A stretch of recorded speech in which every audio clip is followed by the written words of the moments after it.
Good morning, good afternoon, good evening, wherever you are listening.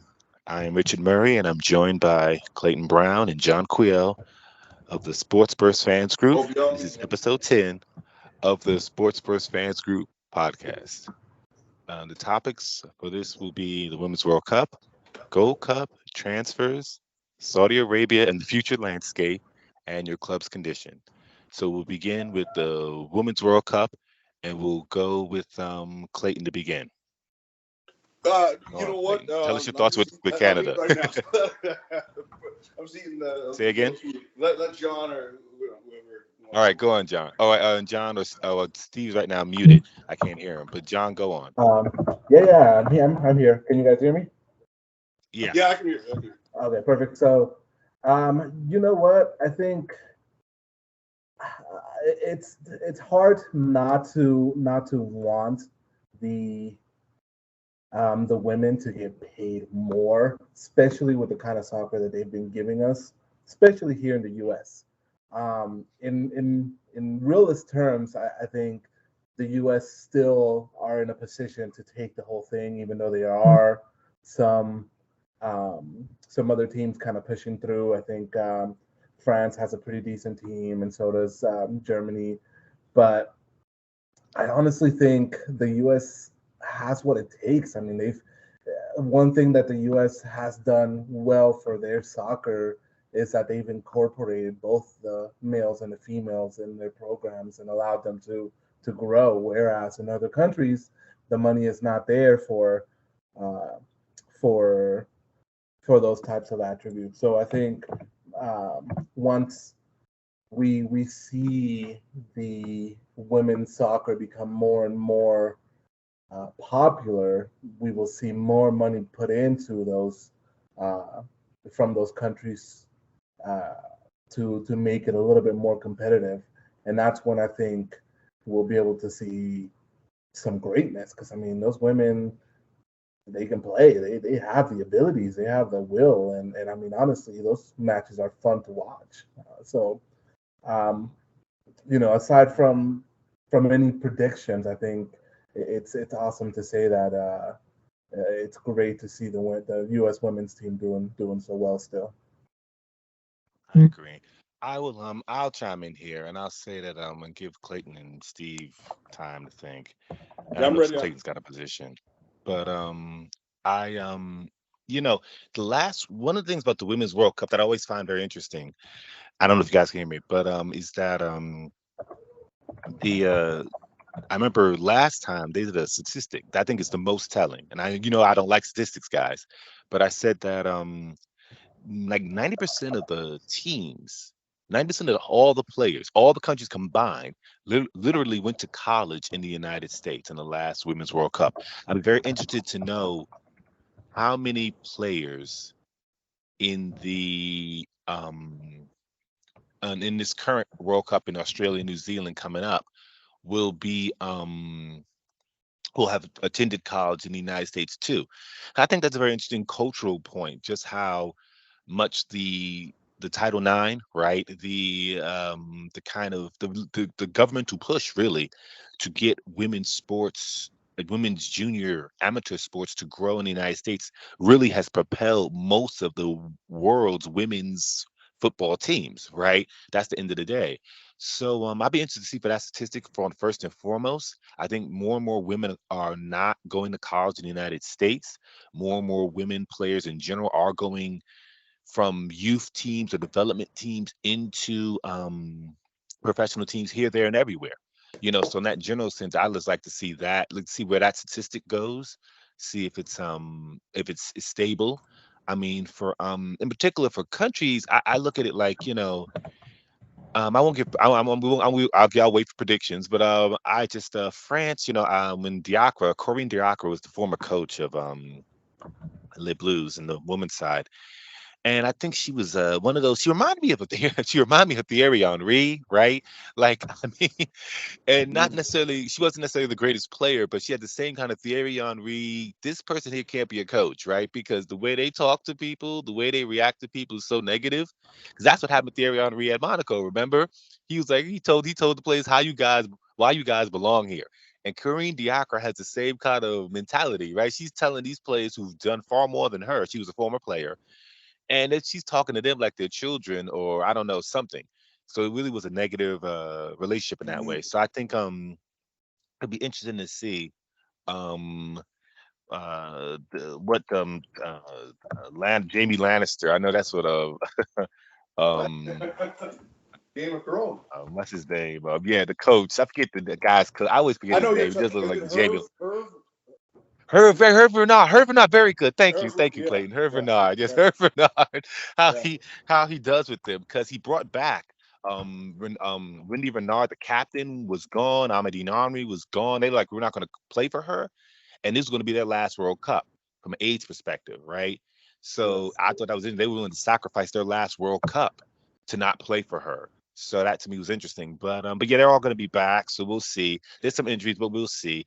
My always my I know you guys may not know about this. I follow the women's soccer the most, but the Nadeshiko for me, the Japanese women's team, I've watched Japanese under 18s to 21s. Like, I've watched them. The Japanese women's team for me is always that one.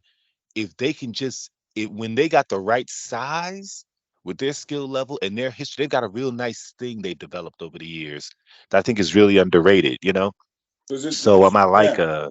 Talking about Japan? yeah, Japan, yeah, the Nadeshiko, man. Yeah, Japan. They're something else. I think, They're the and only see, non you wait. Go on, John. What were you gonna I was say? just simply going to add to that. Honestly, I think that goes for the men's as well. Because I mean, if you've looked at Japan historically in the world in Mm, national teams, they've had some really good teams that you would be willing to say, hey, this team is this World Cup right. candidate.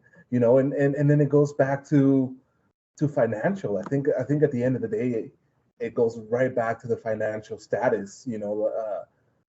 I've Well, made that's comments interesting. about this with Nigeria and those teams over there in Africa, and stating that they've Yeah. had some very well contender teams, but the corruption and the money and all that has ruined those teams.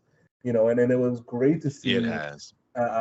legend and I think it's Samuel Eto'o who went back and basically kicked everybody off the board and try to build from the ground up so that those teams could be um, Competitive, more yeah. capable. And I mean, look at this last year. Look at what Mohamed Salah has been able to do for that African Egypt? oh my God, what is the team? Right. Help me Egypt, with the yeah. country. Egypt, Egypt, yeah. thank you for Egypt. And look at already the ability. Look at Ziyech and those guys, what they were able to do for their team as well. Like those are some teams that have come up from nowhere because of a change in mentality and a change in ideology, and more so the ability to keep money for themselves rather than for politicians and those people that want to make themselves rich over you know That's true. over There's that. truth So in that. But I want to say something about the Nadeshiko, though, that I think is really underrated in terms of news media. When they won, there's a team called Inat Kobe, which is I follow, and um this team, and with most of the core of that team that won the World Cup, the Women's World Cup, excuse me, from Japan, came from. And what I'm saying is that this is a very low budget team.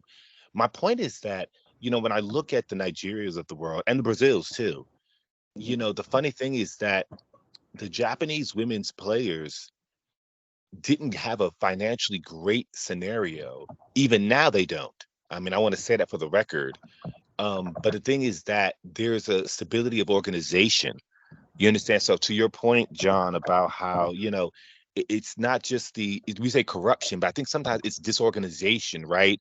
That we have to get away from in terms of certain programs. It's not just merely, oh, they don't have money or they're stealing money, but just, are they being functional, right? And I think with the Japanese program, what's very interesting is that it's not that it's being funded so heavily on the women's side anyway. It's not, but it's very organized. It's like, we do this, we do this, we do this, and but see, some women okay, have Yeah, I problems was with going it. and to I'm ask gonna That's the that. truth, and I'm gonna you I'm know. gonna actually add into that Yeah, I was going to whole ask point that of too. view that you have there. And I'm sorry, Clayton, give me 30 seconds. Yeah. I think that realistically, that goes right back to the money issue. And simply, why do I say that? Is simply because if you don't have the right money to put the right person in place to build you the right type of system, then of course the whole system's going to fail, right? If you contract, Joe from down the street to build your foundation of a house rather than a company that has been doing it for 30 years, then you might not have the right foundation of your home. And that's where it comes down to is that money is not being put in those right places. So yeah, I agree with you. The system and the way that things are ran are incorrect. And you're totally right. I mean, it goes back down to an issue that I had with Madrid. We didn't put money into our health, right? The health of the players. So the players were getting hurt. Right. Therefore, the team was failing because it was a bunch of players hurt because the medical staff sucked. Yeah. That goes in line with that whole ideology. And what fixes that? Money and putting money in the right places. So, You know what's go ahead. funny? Like for that, Go on, Clayton. I hear what you're saying with that, John, but I actually kind of agree with Rich. But I'm going to say one more thing to add on to that because it might be I don't know if it's controversial. It's kind of meaningless, but No, nothing's meaningless. Nothing's no, meaningless. Go on, minimalist. Like I'm minimizing things, but so the aspect of culture, I think that's not is overlooked. It's I not see what you're overlooked, but saying. I see what you're because saying. every time you see a club like if it's a country like Japan, South Korea, you mentioned how they're organized, they've got the structure in place. Fine, I think that's Right. part Even of though it. even it's low budget, yeah. Even if it's low budget, they always are organized. They always are cohesive. Even if it's as if like they get the most out of the limited time they have as a national Right. program. Right. And you see Yeah. that when they have Olympics in those countries, you see it. So for me, there's part of a cultural aspect where maybe they don't want to. The face that they want to put on the rest of the world is you're gonna come away saying these guys are structured, organized. So I there might be Right. money necessary to make the people at the top, operate in a certain way, but I also think it's on those players themselves, the way that they conduct themselves, like the way they feel about their nationality. Everyone's got pride, and I'm disputing that, but it always feels organized. So they're always going to have a chance. I don't think they have the talent. I think that's what separates them. So when you see a World Cup, like in the men's side, I don't know if Japan Right. can do anything. On the women's side, they're there. They're obviously one of the perennial kind of Challengers, yes. yeah, Challengers, so 100%. Yeah. so they're good there, but it just to me that I think there's a cultural aspect that I don't know if I just from my observation, and I'm not from there, but Yeah, it I seems think, but yeah, it is. I would say this, I'll tell you guys something. I know this is not soccer related, so forgive me, audience. no, But the thing is that, when the Japanese, in the 1960s, after World War II, when the United States had finished winning World War II, they had did the Marshall Plans. Most people know, which finance rebuilt Western Europe. We all know this, right? It's common knowledge. But the thing is that they didn't actually build Japan initially. And what happened was then, because of the Soviet Union, this is a side thing, but because of the Soviet Union, the United States then funded Japan. But what's the important part? Now, this is getting to the point. The point is that once the money got in, what happened was that the Japanese government went on a mission with the money that was given to literally rebuild Japan very seriously and intently from top to bottom. And why do I say this is important? Because Japanese society, from the World War II to today, from World War II to about 2010, was dominated by a kind of top-down organization system. I'm not going to go into why that is. Actually, I know why that is, and there's a lot into that, but that's not the point of this show. But the thing is that what I'm saying is that the Japanese society from World War II to about 2010 was dominated by this kind of idea that you have to be a great organizer. It doesn't mean you have to necessarily have a lot of money, but you have to. It's kind of a socialism. I know this is gonna go away, but there is a socialism in Japan, even though people don't realize there is socialism in Japan. And one of the socialism tenets is that government needs to be functional.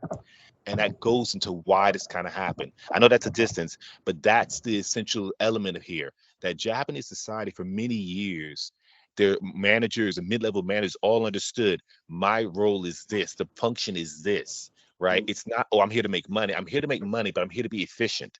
Efficiency must come hand in hand with money. Yeah. you know, But I think that's and that's the thing. feels understood And that's to though. your point to culture. Yeah. Yeah, it You won't, doesn't feel like you don't need, like when you were saying, John, that they might have to bring a man it's gonna cost money, but they're gonna bring this guy who's like great. I think that's obviously gonna help. That doesn't hurt, but I think that's an understood thing within those people's when, especially when they're putting on events for the world. When you're showing off your team, your country for Olympic, whatever it is, you're put on that front or that face. I'm not saying they don't. It's not internal. It's not how they operate. But I just know from what I'm presented with when I see things, it looks very efficient all the time, no matter what it is. right. You feel that they're going to And I get can the job compare. done. And I can compare with Nigerian women's soccer to stay with the women's soccer theme. Mhm. Nigerian women's soccer won all but two of the CAF Cup of Nations. And in that time, they've always had financial issues. Now, why does this matter? I've been to the continent of Africa, okay, not just one country, multiple. And I can tell you with 100% of surety that there are people in Africa who have all the wealth in the world. And that's the simple way to put it. So the reality is that in that country like Nigeria that has a lot of money. Don't get it twisted. There's a lot of money there. But the idea is that the people in charge have a my way and everyone else's way mentality. So it's not, oh man, I run the Nigerian women's section of the Nigerian Football Federation, and I've got to make this kind of organized thing that represents me, right? It's I'm the boss, I'm the king, my way. You understand? And that Yeah. goes to your point, Clayton, about the culture that there's a culture of my way, highway, you Yeah. know, and it's not bad as much as that. I won't say it's bad because Nigerian women have won, as much as that it has weaknesses, and you see those weaknesses in development. You see those weaknesses in the domestic league, right? You It know, could be better. It could so be. yeah. It could be more. See, and like from what you're saying, and that it's kind of it's sad, right? Because you obviously, Well, yeah. I think Nigeria as a country, they always have talent. They can play in Europe. They could, you know what I mean? And we watch their club. Yeah. The men, I've seen the men, right? But Mhm. you think obviously they could do more, right? They could. Right. Especially domestically. Yeah, I think Yeah. domestically, really, in Nigeria is the biggest issue. Like their domestic leagues should really have more money into them because there's more money in Nigeria. It's just that simple, you know. Yeah, yeah, it's got to be. It would take real leadership, man. It would take someone. Exactly. It would take Exactly. someone to change that. And it wouldn't happen overnight. You know what I mean? It would be something that Exactly. systematic would Exactly. have to Yeah. change from like a leadership group. So Actually, Steve, yeah, is Steve there, man? Steve, get in there. it does sound like it does Well, seem I like don't know, Steve Steve. I is think here. Steve said he'll be around a little later. We'll see. Oh, But okay. yeah. But John, I, go He on. I, is on I, here though. His I, his name is on here, so he's here. Yeah, I know. Yeah, I know he is. I know he's here, but he's listening. But the thing is, Steve said he wouldn't be okay, necessarily get in because he's kind of busy at the same time. I think. okay. I Can I don't know. get Go ahead, guys. I'm just listening. Chop it up. okay? Okay. Can I So respond to a few of the things you guys were talking about before? Because I just want to make a point. Because I think John, you were talking. Both of you were talking about the Women's World Cup, and I just want to say one thing about Henri. Rich, you said, I think you were right about Henri and his kind of mentality at Monaco and whatnot. But when I look at Yeah. Henri, especially young Henri, I think he was correct. I think, especially at Juve, if I remember, I think they played him out of position. He Yeah, they didn't, did. They did. Yeah. and that's Ancelotti. I think it's Ancelotti, isn't it? Maybe I'm thinking of someone else. It's another good coach in Italy Yeah. that did that to him. So it took him getting to Arsenal for Yeah. Wenger to say, wait a minute, what have they been doing here? Let's get you back into that forward mentality. So I always look at Henri as saying, you're right, he had that mentality, but he was right. I don't know if he blossoms the way, he's not the best ever, but I look at him as a legend of the game, Oh, yeah. Henri's for, a legend. Henri's as a yeah, player is a legend, 100%. 100%. for his peers, especially the peer group at the same time, right? So I look at him. I just think that he was ultimately right. He knew what was right for him, and he was speaking his mind. He's strong. You know what I mean? It's just that's not a problem if you're right. Right. If you're wrong, You know. yeah, then whatever. You're just talking, right? But Yeah, but um, and let's be honest too. And let's be honest, when Henri is the last, Henri and Messi really and CR7 are the last players to be in an era where the where a coach could get away with saying certain things outside of social media too. Let's be honest, right? There was a time, right? That in that movie with the women's baseball, right? When Tom Hanks does a joke, why are you crying? Why the hell are you crying?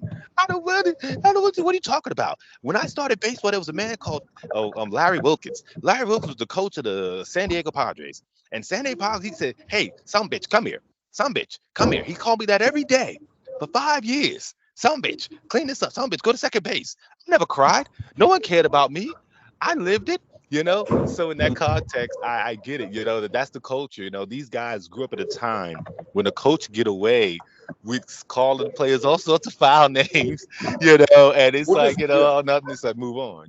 Well, nowadays it would be exposed, and the coach Yeah. might be vilified. That's what happened to Henri, right? Yeah, Yep. yeah. And you know what? So And I'm actually, so funny story. I'm actually living that right now because I coach several of my kids' sports, soccer and volleyball, basketball, a few things.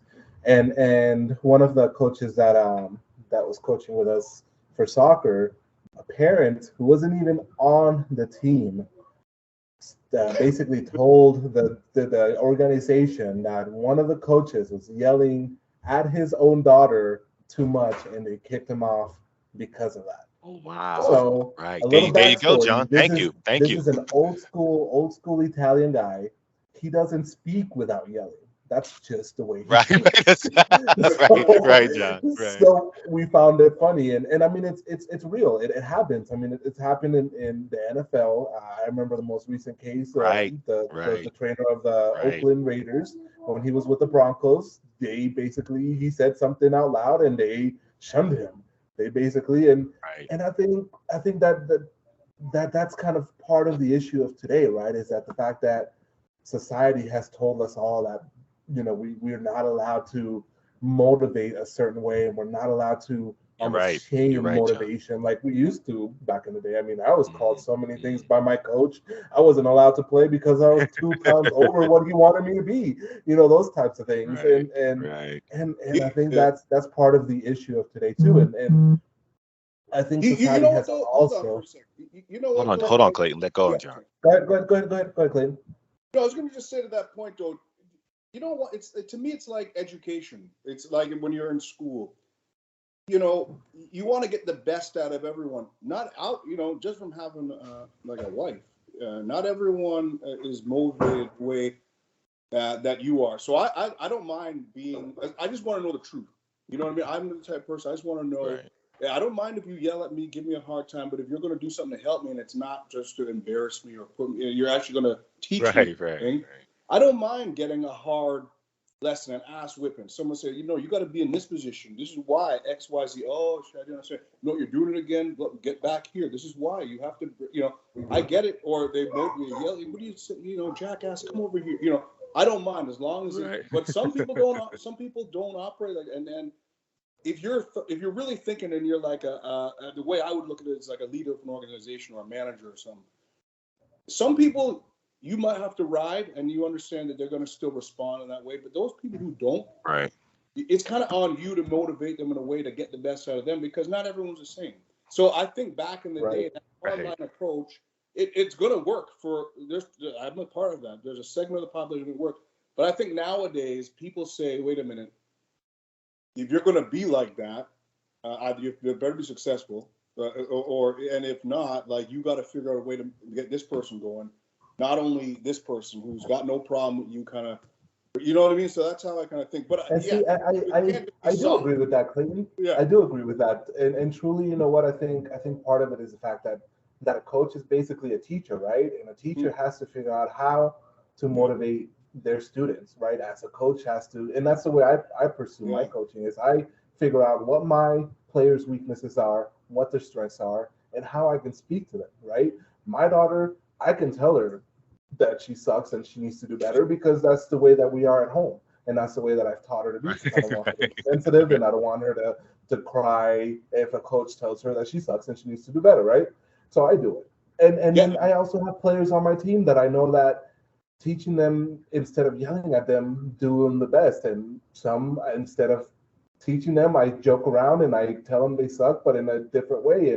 And those are the things that I think this society has kind of taught us is the fact that we need to figure out different Yes. ways to motivate our players, because some That's of our players do have the motivation and they're hard heads, and you have to tell them off, and then some are weak, and you have to figure out how to make them strong, and that's part of it. Now, one thing I will say is unfortunately, yeah, even though that's the position that I sit on, unfortunately, you're a freaking professional and you're a freaking adult. Like, if you can't take a coach telling you off like that, then maybe you shouldn't play the sport, because especially at that high Fair level. enough. the All problem right, is you're a though that depends professional. on the player though. Like if Messi, Yeah. if Messi said this guy's just too much for me, I don't want him here. That doesn't mean Messi's not good. It just means that this guy who is going to be hardline with him or do, it's like when Valverde came versus Setien. Valverde, the thing that a lot of us fans looked at, I think, and I look back now, I think I look very hard at Valverde because I think Bartomeu was always the only real issue, him and Rosé. But Valverde, the criticisms of him were, man, he's letting these guys. It's like a country club. The way he allows Messi and these guys, they're all buddies. He won't sub this guy. He won't sit Suarez. We can see as fans, they're not performing. Get someone who's going to run. We understand Messi's not going to run, but we can't have Suarez and Neymar and no one run. Someone's got to do the work, right? And where they let the Rakitiches go, and they, what I mean. So, but Valverde, he was kind of soft, and the results lack. But we never look. You never look and Well, say all right. Messi's the problem. You look and say, well, wait a minute, this guy is worse. So then you have Setien come in. He's even worse. And PK All right. and all these guys are running out, and it's like their approach could either get more out of the player or not. I'm not saying it's All going right, to be Clayton. hard or whatever. You know what I mean? Like All right, Clayton. yeah. Cool. We gonna go. Let's go to the who's gonna win the Women's World Cup, and we'll go on to the Gold Cup. Go on, because we could talk about our clubs at the end. So let's get to We the can who's gonna talk. win the Women's World Cup. I'm putting bets on the U.S. Yeah, I got the U.S. Mhm. too. I just want to add one more thing to US. the World Cup, though, this Women's World Cup, because you guys mentioned it before, and I didn't get to say it. Yeah, Okay. but it's kind of in response to what you're saying. You talk about the pay, right? Weren't you mention? Yeah. Yes, I did. Yep. So the pay Yeah. aspect, the way I look at that, because they're always bringing up the point that they do not make as much or generate as much revenue as the men. Understandable. Yeah, But they if you're don't. looking at it, that's fair. But if you're looking at it from like an organization standpoint or the way you'd look at a business or a country, you have Okay. so many things that got to be taken care of. Not every aspect of the budget is going to be producing revenues for the government. But you would never say, well, you know what, the health care aspect, we can only give what that produces. So that's and Social Security. These people are putting money in. We can only do what you would say. No, we're generating more over here, and even though it's less over here, this is important as well. We have to kind of make it whole. So I don't understand why the approach is always no. The women make X, the men make X. We've got to separate it. If you're trying to grow the sport, because in the end, if you can make money in the women's game or do more to generate more revenue, everyone's going to win in the end. So if you're not taking that approach, well, we got to take care of them now while they're not where the men are. They're Yeah. ever going to be there. But I understand your point, Clayton. you know what I'm saying? What you're going, but you know what the And, problem and, is? and Here's the elephant in the room. Oh, John, do you want to say something, John? yeah. Let me just throw something out there. So I think maybe I'm taking their point of view wrong in regards to this, but my point of view in this is the fact that I think what they're asking for is more money to be thrown at the women's national team, not necessarily in pay, but more money at the women's, I see. In and I think infrastructure. in infrastructure in because see here's kind of part of the problem with what I'm seeing in regards to the money, right? When there's a match, even if it's a U.S. versus Panama, I see that thing everywhere when it comes to men's. Excuse me, I see that thing everywhere. Facebook, TV, billboards, everywhere, right? Everywhere. But then if there's a women's national women's match the U.S. women's national against anybody, I don't see that anywhere. I don't see it on Facebook. I have to literally sit there and They're not research I when marketing. see their what you're games are at, saying. Yeah, where yeah. they're going to be played, and that goes for even their club teams. I'm this Right. year. I will tell you. I will give an up and up for this. This year was the first year that I've been able to see on Facebook when their matches are happening, and I'm getting regular Right. Fair enough. Yeah. notifications of Yeah. that. Yeah, And but that's prior a to that, I wasn't.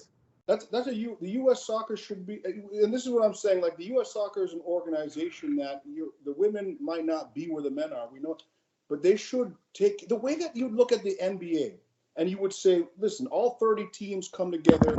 They all have this TV deal that comes in from ESPN. We know that the people only watch the Lakers. We know that people only watch the Knicks. They don't watch Milwaukee but they all revenue share. They all, Right. this guy might be a revenue loser because no one's going to his arena. Like no one's going to the selling out the Portland. They're a shitty team. I'm not Right. saying, Right. but we're still sharing revenue to keep them afloat and make everyone. So you might only advertise the Lakers or the Knicks on Facebook Right. and stuff, but Portland's getting money to stay afloat, and they're part of the league. So you would look at it as a whole. That's the part that drives me nuts when they talk about the women and Yes. men. They're part of the same country Ecosystem. Yes. organization. Yes. They're not. Yes, It's not like Clayton. Yes. only men's soccer. So the notion that money Yeah. is the direct correlation for how much you should make versus what you generate. As a whole, if you're a team, that's what you know what I mean. That's the NBA. That's the That's good. But NHL. this goes back to the Nadeshiko, Revenue though, really, share. in Japan, right? Because Clayton, your point is that there should be an ecosystem that everyone's growing in. And John, your Yes. point is that they're not really giving resources to the women equally. And you're both right. The issue then here is what we're talking about the same with the Nadeshiko, right? Who've done a lot of great things and aren't getting that much money, but do have an organized system, right? That does work and improve slowly but surely. And this is the problem that with too many women's teams in general, not just the United States, but Nigeria, for example, Brazil, for example, the organization in charge has, to be blunt, has a two-way street, a two-way system. I mean, look at the German women's team. And already Germany, listen, a German woman. Oh, I'm sorry, fellas, forgetting her name. I'm sorry for forgetting her name. But a German woman's player said last year. Oh, but the thing is that she said that in Germany, women's soccer is meaningless. Now, understand, I want you to know something. Mm. This is a German women's soccer that's won more as a country has won more UEFA Women's Champions Leagues than anyone. Okay, as a flag team has won more Euro championships than anyone. Okay, has placed better in the World Cup than anyone. Right, the women of Germany have on merit done so much, and for a woman of Germany, a current player that's basically said in Germany women's soccer is meaningless. That's the point, because we all know in the Bundesliga, right, when they did the 50+1 program, that was to basically make men's soccer more efficient. So it's not a matter of Germany not knowing what to do, right? They can improve women's soccer. There's literally a two-tiered system in the people running things, right? And that goes into the Nadeshiko, and that goes into both of your points, right? If you have people who literally look at women's soccer as this is the other, well, then you got a problem, right, Clayton? Because that's why you're not going to get that ecosystem. And to John, if they're looking at it as different, as two different tiers, then that's why women's soccer somehow doesn't have the same network media officials doing for them what they do for the men, right? So this is a simple issue. It is an issue of leadership, and the people involved behind the scenes, right? So yeah, so that's what yeah, fellas. But Hold yeah, on. I want to. Oh, I just want to say one okay. thing. I don't know how. I think you have a lot of kids, don't you, John? Like I looked at your. Didn't you? Two. Just Two? Okay, I thought I saw like a Father's Day. That was A lot of kids. Yeah, two, right. that was a joke. That was a joke. Those Oh are my God! my god kids. I literally Those are was my gonna god say, I kids. thought That this was man just a must joke. be tired. Okay. I don't know. I was just, I didn't say nothing, but I was like, wow, man. No, that was a Man, joke. busy. I was taking care of my I'm god just kids. messing around. We're just messing around. Go on, Clayton. No, everything's here. Everybody's cool. Yeah, No, but you don't have 10 kids, right? That's not like. No. I just have 2 kids, and the rest were my god kids. Okay, God, man. Yeah, Okay. yeah. Anyways, I was gonna say, could you imagine you got 10 kids? Okay, this is not gonna work completely. No. But if you had in No. your household, No, Elby said no. He said but no. you I had a can't household, imagine. 3 of them work, 3 of the kids work, and the next 7 don't work. They're all young, but whatever. They're not working. You would never think in your mind, you know what? I'm only gonna feed the 3, or the only 3 that work deserve to get money. You know, you would never. That would never be a thought because you're a family. Say, I gotta take. It's my Exactly. job Well to said, Clayton. I get your take care of analogy. I get your that's how analogy. these Yeah. Great organizations analogy, and Clayton. it infuriates me when people break it down. I'm like, yo, man, the women, they're just coming up. They're like little kids in this thing. They, you know, they didn't have the infrastructure. You know, we've been watching the World You're Cup right. since 1930 or whatever. You know, Right, exactly. You know, they're just coming up. You gotta help them. I'm not saying they'll ever Right. get to the men, but you gotta, you know. So I know I've said it multiple times. No, but you know, but and your point is true, Clayton. I want to just support your point one more time and say that men's soccer's been paid for play professional, right, for almost over 100 years. Yeah. Women's soccer hasn't been paid for play professional 50 years. I dare and outside the United States, less than 25 years, right? So that's to your point, Clayton, Well, if you understand the difference generational in wealth, teams. the way we talk about Real Madrid having, and even Barca clubs, they have that, like over PSG, they have that. Generations of people have been following. Right. You can't just buy that. That just not going to occur. You know, PSG. You have to also give it time to grow. You have to also give it time to grow in terms You of gotta the give it women's time, game. but I mean, You know, it's very hard to start from the next club had a 60, 70-year advantage, and they are winners. right? You know what I mean? And at a time when the medium, there was no the things that vied for our attention. We had a TV and radio, and we only had a few networks. Right. Exactly. You know, so they were directed in a certain way that if you're going to watch soccer, you're going to know Real Madrid, and you know, and they're winning. Oh, everyone likes a winner, and then you have this club from 1970 on. They just got money 10 years ago or whatever. You know what I mean? Trying to. It's never. It's Clayton, did you give your winner for the women's soccer? I think America. There's no way I can go. The States, I'm going to go with in that game. I think the pool is And, great in America for that. So I'm gonna go for France. Before Okay. before you guys end this whole thing, let me ask you guys a question. How many World Okay. Cups has the U.S. women's national team won? Ooh. Okay, I'll answer that for you. It's 4. I thought it 4. was How 3. many? I How was gonna many say has the 5. I men was gonna won? say 5. Damn. It's 4. It is 4. How many have the men won? None. Okay, so there's your defining factor there. Yes, I understand that fans and watching and TV credits and all of that comes into play. But if you have a team that's positive, You know what? That's a great point giving too. you Right. all of these grand things, and you have a team that doesn't, don't you think No, at some point you should think, hey, maybe I should pour more money onto this team That's a that's great giving point. me That's a great 4 point. titles versus this team that Right. hasn't given me any titles, a little bit more money because, hey, you know what? Here's your thank you for giving me you should, but let's for recognize. 4 times. I hear what you said, but we got to recognize that the world, you know, for men. That's a great point, John. The competitive, like, you know, just because the U.S. has 300 million people and Brazil only has 80 or whatever, the focus, Go. the focus on soccer or you know, world football, I call it, you know, versus what's going on in the States, it's not. I don't think it's close. You know, those 80 million people. No, but I see what you're I'm saying, with you. Clayton. But I think I'm with you I there. think that's unfair. I think you got to realize. Now, I agree with John in the sense that I understand your point, Clayton, that the United States has other sports in its larger ecosystem. You're right, but John's Interest. point is true, and I think it extends to Nigeria and Brazil in all earnest. If the Brazilian listen, when Argentina won the Copa America in Americana, right? The for the men's side, I apologize. There was such a hoopla. Argentina acted like they had won the World Cup, right? Now, consider that Brazil, I don't think has ever lost. I think they've only lost 1 Copa America, the Brazil women's.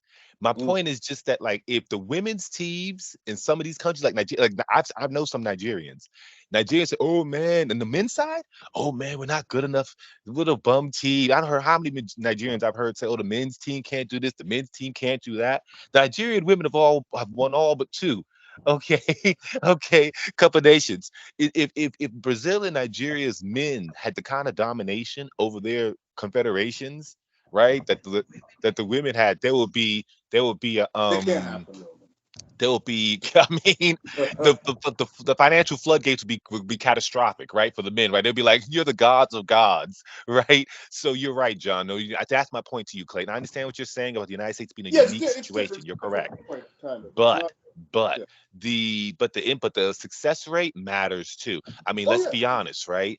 When Michael Jordan only won 6 titles, right? And the thing is, I might be wrong, 3 and 3, right? He won No, 3 six. before his retirement and 3 after the retirement, right? Yeah. But the thing is that those are lot, like, how many he won? He got 6, right? He got 6. Okay. So the thing is, like, if we're counting rings, that goes to John's point. Like, the women got so many rings, like they almost had a hand, they almost got a knuckle of rings, right? So let's punch somebody, right? Like wake up, you Yeah. know. The men Mhm. don't have it. The men didn't even make the World Cup before the last one.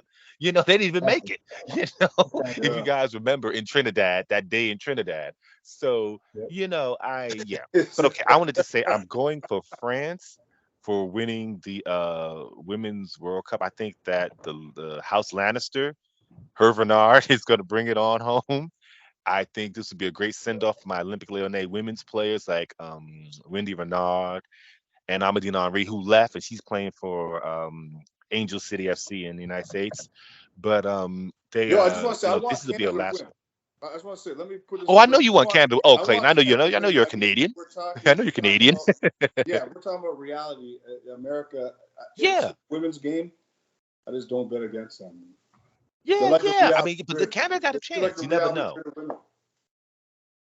Okay, the American Right. women are the Real Madrid of the women's game. Well, ooh, well, that's a club. I want to, if you're going to say that, you can say America is the Brazil of the men's game. Okay, that's to me, I think, a more better thing to No, but say. the Not women, really Real it's, Madrid. I think they win, man. They're gonna get the job done somehow. Even though No, well, they've been beaten. They've been beaten. I don't think so. And I've said, They I have know been I'm beaten. not going to go into yeah, this, but I'm going to end on this point. I'm going to end this on this point. We're going to go to the Gold Cup.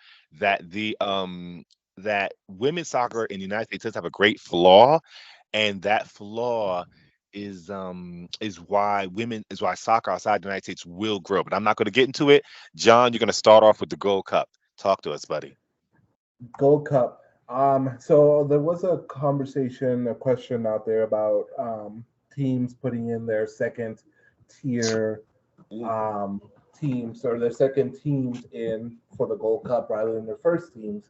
And honestly, I think that's a smart idea. Gold Cup is not really considered highly anymore. It's kind of one of those trophies that's just kind of there, and it's. I mean, if you really look at the history of it, I mean, only really two teams have dominated in the Gold Cup, and this gives those teams an opportunity to try out their secondary teams against those less favorable teams that don't usually do well. Honestly, I wanted to bring it up just simply because of that, because I think the Gold Cup has become kind of that opportunity to increase the level of their secondary players, whether coming back from injury or whatever, to just play and do it. But I will say, I think some of the unfairness kind of surrounding it is again, it goes back to the lack of abilities from some of those other teams. I mean, Costa Rica being one of the ones that just took a big nosedive to the ground, especially after all their old guys have retired and no longer play for the national team. They're not going to do very well, and this is kind of an opportunity for them to do that, but they don't really have anybody out there. And I think part of the issue in the Gold Cup is it goes back to something you stated earlier, Clayton. Is the ability of countries being able to afford to send their players out and abroad, and I think that's a big point. I mean, one of the reasons why Panama has become better in the most recent years is because players have been allowed to leave the country and play abroad and play in bigger teams and things like that. Whereas in the past, those players weren't allowed to leave their country. They had to play within their country or in those lesser teams because that the whole idea of we're going to do things our way and we're not going to learn to do things differently because we want to win it doing things our way mentality, and that sucks for our communities down south. And well, if you're not winning, you're not winning, right? That's what it comes in. If you win with exactly, your and they're style, not. I mean, some of the big teams in that competition have taken some big nose knives.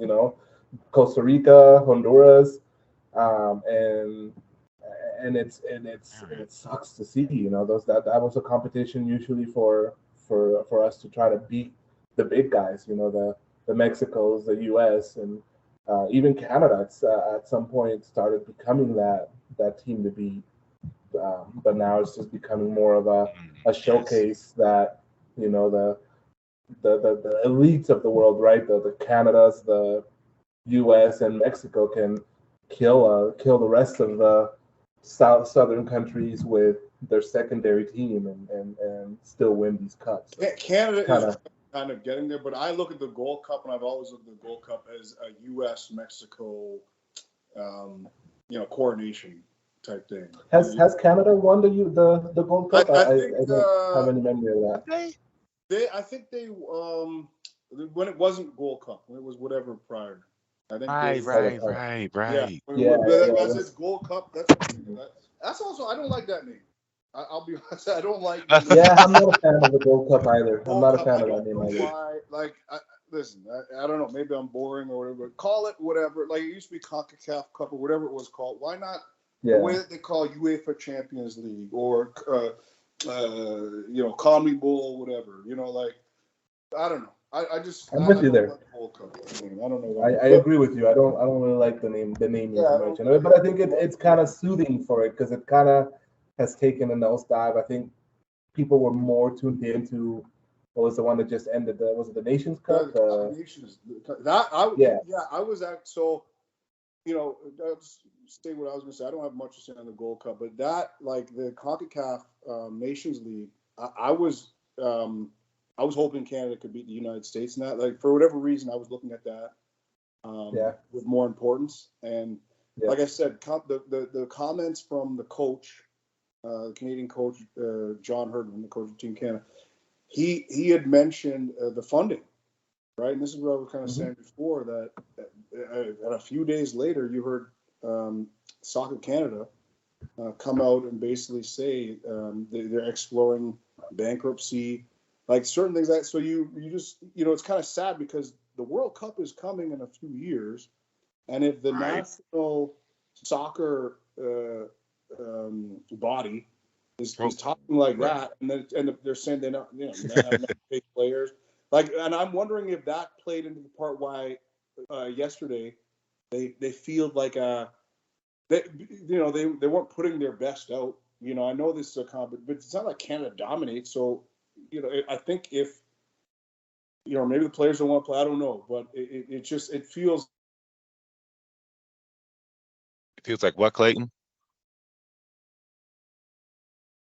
Clayton, I can't hear you. Clayton, I can't hear you. I think we may have lost him. Okay, yeah. Okay, I guess we lost him. All right. So I'll just chime in. Clayton, whenever you come back in, just speak, okay? I'll just chime in here and just say that for me, Jorge Hurtado in the group, he asked a question about Suriname and Guyana in the Caribbean. Clayton, if you're just here, just speak and I'll stop. I just got back in. I just cut out or something. I don't know. Okay, yeah, it's okay. We're not in control of things. It's the system. Go on, Clayton. No, I was just saying, and make it short because I'm just saying the problems with Canada, right, in terms of the finances. I think that played a role into why, the Gold Cup, what we just saw yesterday, like they're just a substandard team, like they're putting in the backups because I don't view them in the same way as the States or Mexico, where they can put a second team in and win. Like I don't feel Canada's there. I just feel like they were talking about bankruptcy. Coaches saying they need more funding. It's just a bad. And you know what? I can agree with you on that. You could kind of see it in their gameplay too. That match in the Nations League Cup, Canada versus Panama. Although I know Panama has played very well against Canada in the past, being that Canada has done so well in the last couple of years, Yeah. I actually didn't anticipate that Panama would control the game the way they did. Don't get me wrong, I understand Canada did what they had to do and they won it, and good for them. They did what it took to win. But if you really look at the game and if you really paid attention, Canada was kind of out of the game most of the game, and had Panama been smart enough, and it's one of my currently issues with Panama is the fact that they can't score to save their fucking life. Excuse me, language. Were you talking about when yeah. they played in the qualifiers for the World Cup last year? No, just recently, just this last game, right before they played for the actual. Okay, because they played Guadeloupe. They won 2-0 against Panama. Okay, they played that game was kind of interesting to me because generally it's in the most recent game between Canada and Panama, it was a very 50-50 match between them two, and Canada won it just by one. And in this game, Panama, that was an exciting. it was very exciting, yeah. And in this game, Panama controlled nearly that entire match. And again, I get it. Canada did what they had to do. They won the game. They took two on us. But had Panama scored even 20% of their shots on your goal, like it would have been a completely different game. But and that was kind of weird to see to me because I mean, your team wasn't.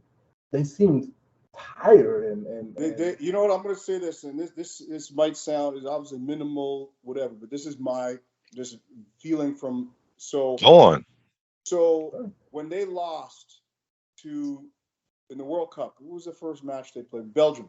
I think they had a couple chances to. They took the game to Belgium a little bit. I think they ended up losing maybe 1-0. Like it was a tight game. So they put a lot into that. And then when the coach said that stuff about, we're gonna whip Croatia or whatever. In my opinion, ever since then, and Croatia humbled the country. It's not been the same, and I think Canada, the coach, I like him, but I think he kind of got exposed in terms of just his ability versus top tier. The guy Dalic in Croatia, like just top tier, and I think Morocco even just I think they scored like an own goal, like it just. So ever since then, for me, there's been a downfall, and I see the players. I don't know, they don't believe anymore.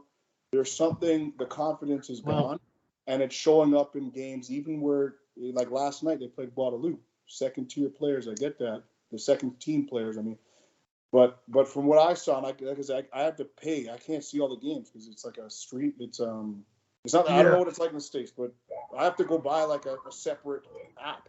Yeah, you do. You do. Yeah. Oh, you do the same thing? Okay. Is just what I mean? Like 1 or 2 games a month. I'm gonna go pay $20. Like.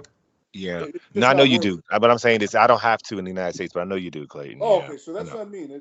It hurts. I think the visibility of the game in our country. Yeah, it does. Yeah, it does. It does. It does. So like I didn't watch. And actually, if I can touch on that a little bit.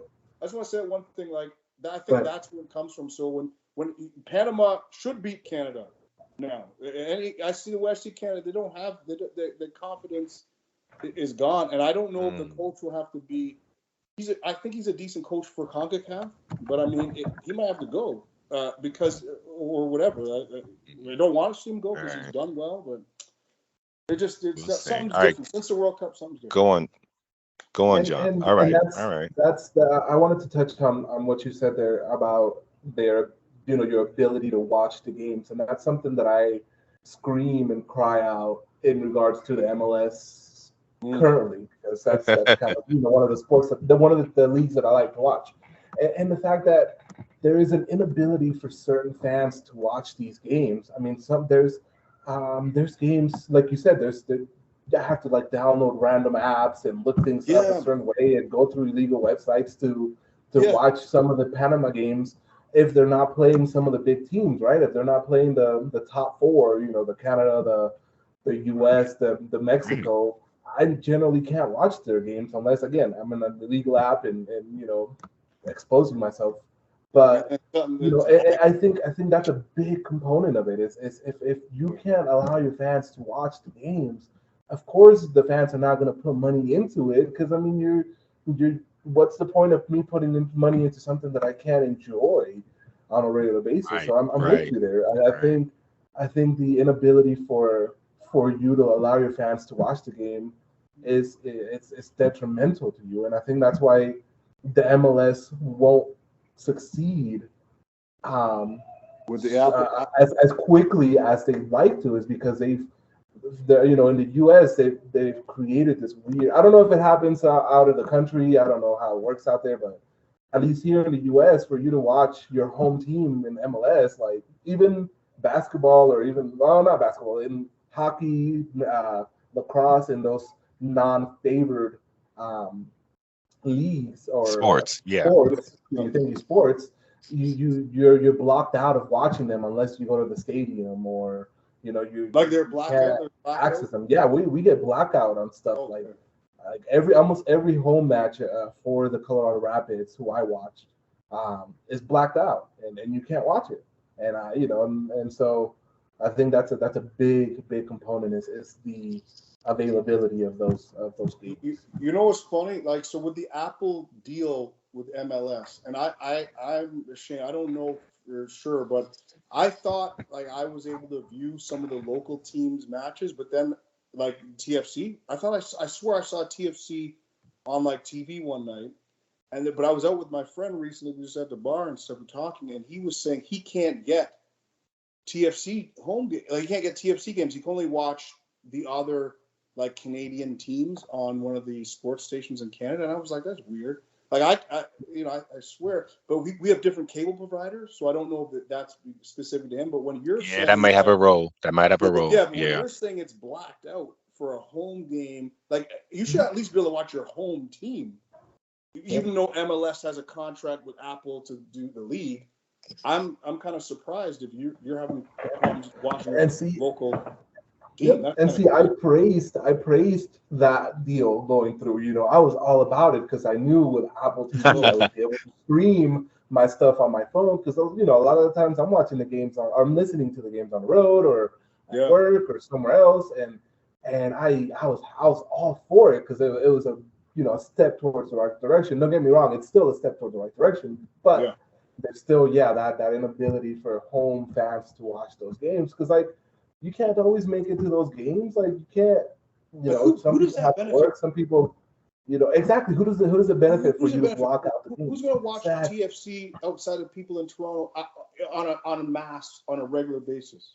Unless they're, you know what I mean? Like, well said. But you know what I mean? Like, you might watch the team because you're in your home city. TFC come to Colorado. Oh, I'm going to watch. That's how I'm going to see them. But you're not going to tune in if they're playing Montreal Impact. You're not. So if the home people, it reminds me of what the Buffalo Bills used to do for the NFL. Maybe they still do it, because NFL, I think they have strict blackout things if your stadium doesn't sell out. Yeah, they do. Yeah, they do. They do, right? Like, because I remember growing up, like, that doesn't happen here. Playoff games. I was like, what the fuck? I'm not a Bills fan, but I remember you guys watch American football at all? Yeah. I watched Gridiron. Back in the day, there was that crazy comeback. The Bills, the Miracle at Rich, it was called. It was like they were down like 35-3 or something. Yeah. I remember that. Yeah, I remember that as a kid, like listening. I had to listen to that on the radio. We couldn't watch it because it was out. It was a playoff game, crazy game, my memory is listening to it, which is fine. It was a crazy thing, but like I don't understand. Yeah, but that's the Clayton. That's the reality of international media. That's the thing. What you got to realize is that even though Canada borders the United States for like hundreds of years, the reality is that when you have an international match, is what that's called, right? Because you're in another country. These is where all the media laws in between countries and zones really becomes a web. It becomes a web. Okay, it's just that Yeah. simple, and all sorts of things happen. This is a Guy. universal thing. I mean, I will say this for the Gold Cup though. Yeah. Jorge, I said Jorge Hurtado in the group asked a question about French Guiana and Suriname. Should they join CONMEBOL? And to this point is I think I'll focus on the Caribbean and I'll see maybe Steve will Mm, want to chime in here. I know he's going to represent Haiti, but yeah. the thing about it is that the ability of competitions like this to really generate more matches, for the lesser sides and lights is just not good enough. And I know that the Caribbean Football Union is its own region. Like CONCACAF has that problem, right? If it was just Central America and North America, I think CONCACAF would simply be a mirror to CONMEBOL, right? But because of the Caribbean, you've got now added 20 more football associations, right? And I think that when I look at Suriname and Guyana and French Guyana, I think that all three of them kind of suffer by being in the Caribbean, which then in itself is part of the CONCACAF, because the way it's structured, it really doesn't help them, I don't think, long term, you know. Because I think things like the Gold Cup, Well, while the hold on. United States Let may me be looking hold on. elsewhere, Hold on. Isn't Guyana oh, right. part of South America? Y- Yes. yes, but you got to understand. I know Yes, you it All guys. right, is. go on. Up here there's a lot of Guyanese people, a lot of people from the West Say Indies. again. I'm saying up here, like where I'm in Toronto, kind of region. There's a lot of people from the Caribbean, right? It's West Indies, Yeah, yeah, Guyana. But I yeah. always, when I see on a map, Guyana is physically part of South America, right? Physically, yes, it's physically Oh, America, right, right. It's okay. part of South America. Yes, yes, Clayton. So That's they true. should automatically be in CONMEBOL. You know what I mean? Like to me, No, I know they're. no. That's why Israel. No, that's why Israel is in UEFA. No, no, Oh, no. that's a That different. the confederations aren't geographic. They're No, yeah, loosely and Qatar. geographic. They're not geographic. Qatar is also part of the Gold Cup or as well. So that's it's not Yeah, that. geographic. But that to Yeah, me, it's not this seems like geographic like that, Clayton. There's Yeah, there's there's loose ends. There's loose ends. yeah, no, You but it that is. know. Yeah, you got to think about. So Qatar, they're part of CONCACAF. Is that what you just said? No, they're yes, part. yeah. Qatar is part There's of AFC. no, they're part of Okay, They are part of CONCACAF. They are. Yeah, Really? they actually they went pretty far last year. They beat out they actually almost beat out the U.S. for the final before in the semifinals. They got But um no, but no, they but got John, bumped. Qatar is part of the AFC though. They were invited, but they're part of the AFC. Well, I didn't know that's how it worked, but I know that they played in the CONCACAF Yeah. Yeah, last that's how year it works. when Remember they. invitations. Yeah, John, Oh, okay, invitations. okay, Yeah, but yeah, why? because I know I was pissed because they came and they destroyed Panama in one of the games. I'm like, why are they playing against us? Yeah, Yeah, yeah, yeah, I was so mad. invitations. Yeah, I that's the was that's the so money mad. thing. Yeah. Yeah. So Remember, okay, remember, okay. remember, John, in CONMEBOL for the I think Copa America. Remember, the CONMEBOL notoriously always invites others, from everywhere to join them. Oh, okay. I didn't realize that's how it worked, but yeah. But okay, I know. Yeah, I don't continue. yeah. understand. Like, are they doing it to All fill right, out so the tournament? Like, is that what the aim of that is? Just fill out? Like, we need 10 teams, so we gotta get two more. Yeah, it's money, man. Like you always saying, Clayton, money. I mean, if Japan's a rich country, United States is a rich country, Mexico's a rich country, Mexico, come on down to play in CONMEBOL. I remember Mexico's gotten to the semifinals of the Copa America, I think once or twice. It's, Was like New Zealand or Australia one of them like in CONMEBOL one year or something? What am I thinking? Something like that. Is that? no, well, New No. Zealand, Australia used to. Well, yeah, they're part of. Australia is part of the AFC now. Yeah. Yeah. Australia has done one of those countries. They've done a lot of those. We'll play here. We'll play everywhere. We'll join in on the back end. They do a lot of that. And Yeah, Okay. I yeah, but think they're really AFC. if that's the case, that makes sense because I mean, if you really think about it, a team like New Zealand having to play against some of the teams that are in that league, that would be kind of tough for them, for them to really get any sort of progression, right? Yeah. That's like throwing Right, Canada to right, play against, Germany and France and those guys. That'd be kind of tough for Canada to really right. earn anything and be successful. It would just Well, deflate the. I mean, it would deflate the players. I mean, if you really think, like, let's be honest. If you're sitting there getting destroyed and have no chance of winning a game but you know on a what? regular They basis, ain't gonna will, get will, destroyed, man. will your players really be happy to But you know play? what? That was Jorge's. But you know what, Hand John? That was Jorge's part. That was Jorge. Excuse me, Clayton. That was Jorge's point about Venezuela. Venezuela is usually quote unquote the bottom feeder in CONMEBOL, right? But the truth Right. is that they've gotten better. I see your point, John. That yes, it's demoralizing. You're right. It'll make you want to quit. You're right. But I argue that Venezuela, even though it's taken a long time, it's working. It does make you better because sooner or later you stop getting your teeth kicked Sort in. of, You just don't want your teeth sort kicked in of, but anymore, and then it's like but part of Venezuela's um, progression is the same as the progression that has happened to my lovely Panama, and I'll continue to talk about my Panama. And that's the ability that their players were able to leave Venezuela and good play point, good out point, of right? Good Venezuela. point, That made good their point, players better, and that allowed them to right? progress, And right? and that goes Whereas back to the teams point about the like, Nadeshiko though, because about that Mhm, someone in the organization of Venezuela said, you know what, we got to get these players out of here. Do you see what I'm saying? exactly, Sooner or later, the but losing, someone's going to come around and say, you know what, actually, how do we make this so better? Do you understand what I'm so to saying, be John? honest with you, I think the reason why it worked for Venezuela is because Venezuela's national league kind of got dissolved because there was really no money in it anymore, so they had to Haha, get fair those enough. players Yeah. out and abroad. But that's beside the point. It was more of a fun point than anything else. Steve, do you want to say anything? Because I know you're Haitian. Do you want to say anything if you're listening? I'm gonna give Steve a chance to chime in. I don't know. Make his Okay, I'm gonna work. go to the next. Then now on the transfers. I know that's the energy of the Mm. day. Any transfers you want to talk about? I'll let you start, Clayton. Um, what transfers? You know what, like the Gundogan for Barca specific. I'm happy. That stuff it's fine to me. Bellingham's obviously the big one so far. I personally think Mbappe has got to go this summer. Like I Okay. don't understand how what he did. He said that he's only playing the year. I'm not saying they couldn't change his mind like last time, but it just feels like they can't just go through this again. And it feels like PSG is kind of tired of the sideshow. I give them a hard time a lot because I think they're trying to like be Real Madrid or something, which I don't know why. Yeah, they're trying to push. They're trying to push ahead, way ahead or over schedule. You're right. You're Okay, right. but why They are why not pushing. try to be PSG? What are you worried about trying to be the Right. Galactico 2.0? Don't worry about what Madrid. Right. Barca's not Madrid. They're not trying to be Madrid. They're trying to be, whatever PSG needs to do to establish themselves. But I think they're at that point now.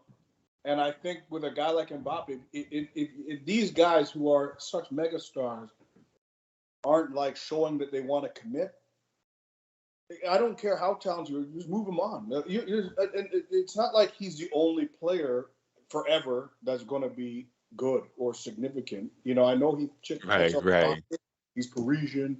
He's a superstar. He's the best, probably. You know what I mean? Like, all that's great, but Right. There's a he lot of doesn't want to be laudits. A there. lot of laudits. Yeah. It doesn't look like he wants to be there, man. As soon as he goes to Madrid, he's going to play through the middle.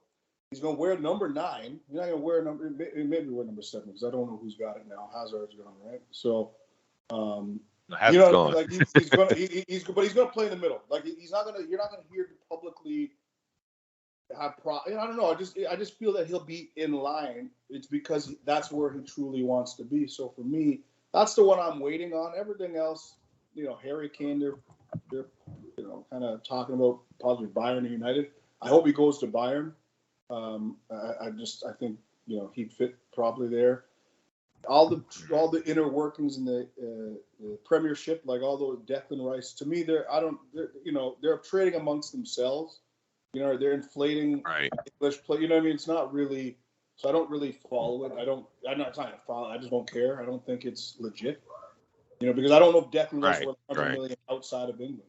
He not work to me. Exactly. Exactly. But Exactly. so you know what I mean. So it's Exactly. not really. It's inflated. It's not even real to me. So I'm interested in what happens to Mbappe. Barca, I read today, they're maybe handling some naming rights to some Qatari outfit, going to generate them 100 million. I don't know if you saw the stuff, John, about the FFP. Did you read it? You see that? Yeah, I was looking at that this morning. Yeah, so I just saw something. Ryan That Moran seems so fishy to me. Yeah. Hold on, Clayton. Let John continue. Oh, sorry. Yeah, no, I was just adding on that it just sounds so fishy to me. I don't know what La Liga's doing. I don't know. I honestly I can't openly talk about it because it feels just criminal in all aspects. I was telling Rich, my problem is, and I think to me, this is about Mbappe. This is about Real Madrid being able to fall in line under rules, because they just change up the rules every year. This one change this one up, change this one up. They screwed Barca to me, I feel like. And then all of a sudden now, when Barca, they got to jump through hoops again, they can't get Messi. No shot at getting Messi. So it's like Biambi, man. What do you mean? They have more younger players than Madrid. They just don't have to spend money for them. But you see that message Biambi wrote up? Barca invest in young players. What do you mean? Gavi, Pedri, Araujo, Balde. Who else? Pena, the backup keeper. Fati. Right. Like that they don't spend. They don't have the money to spend 100 on Chouameni or 80 on Chouameni, 120 on Bellingham, just whatever, 200 on Mbappe. Ceballos gets Brahim Diaz get this much. Who's back? Brahim Diaz is still playing for Real Madrid. He's back. Is Brahim Diaz? He's back. He's back. He just came back from Europe. They don't. Barca can't operate like that. So, you know what I mean? Camavinga. How much money? But wait. Hold on. Slow down. Hold on a second, Clay. Go ahead, John. Yes, they could. The problem was that Barcelona decided to throw a whole bunch of money in players that didn't really work out for them. I mean, Griezmann, what was his name? Who also went back to Atletico Madrid. What is his name? And he's doing well. And he's doing well. And he's doing well at Atletico Madrid. I'm saying they now spent money. No. So I mean, you're kind of. I'm sorry, but I take offense when people talk about that, because you're trying to compare a Real Madrid. I see your point, John. I see your point, John. A whole bunch of money to a Barcelona that spends a whole bunch of their money. Okay. You know what's funny? I'll say this, Clayton. I want 1 second, Clayton. You're right, Clayton. You're right, John. That the thing here is that when Barca had that real upswing of money from the Neymar deal, the reality is, and no one can do anything about it, it's just past history, that essentially Barca wasted the money, right? That's the simple truth of it all. The transfers just weren't the right ones. And Real Madrid, love them or hate them, their transfers have really been successful in terms of getting the team to those trophies, getting the team to those awards, right? Rightly or wrongly, right? And that's so I agree to that, John. Yeah, there's different thing. No. Hold on. Let's look at the reality here. Okay, so Barca, you're right. They sold Neymar. We'll start with that. We should start before how they got Neymar, because that's really the problem. Oh, Steve, you want to speak, Steve? Now Steve Hold on. Now Steve. Anyway, so what I'm saying is Barca's true problems, to me. Also need to invest in younger players, invest in Brazil too. Oh, Steve, I see. He put comments. He can't talk. I'll tell y'all what he said. Steve says Barca need to invest in younger players. Oh, that's what you were saying. Oh, Steve, you just trying to cause drama in here. Invest in Brazil. I've seen the Barca do that. No, go on, Clay. Barca historically. Just 1 second. Just 1 second while I can. Okay, Steve. I won't say Barca waste the money on what Dembele and Coutinho. I won't say they wasted. You can say the same thing for Madrid. They wasted money on Jovic. They wasted money on Hazard. Yep. It just didn't work out.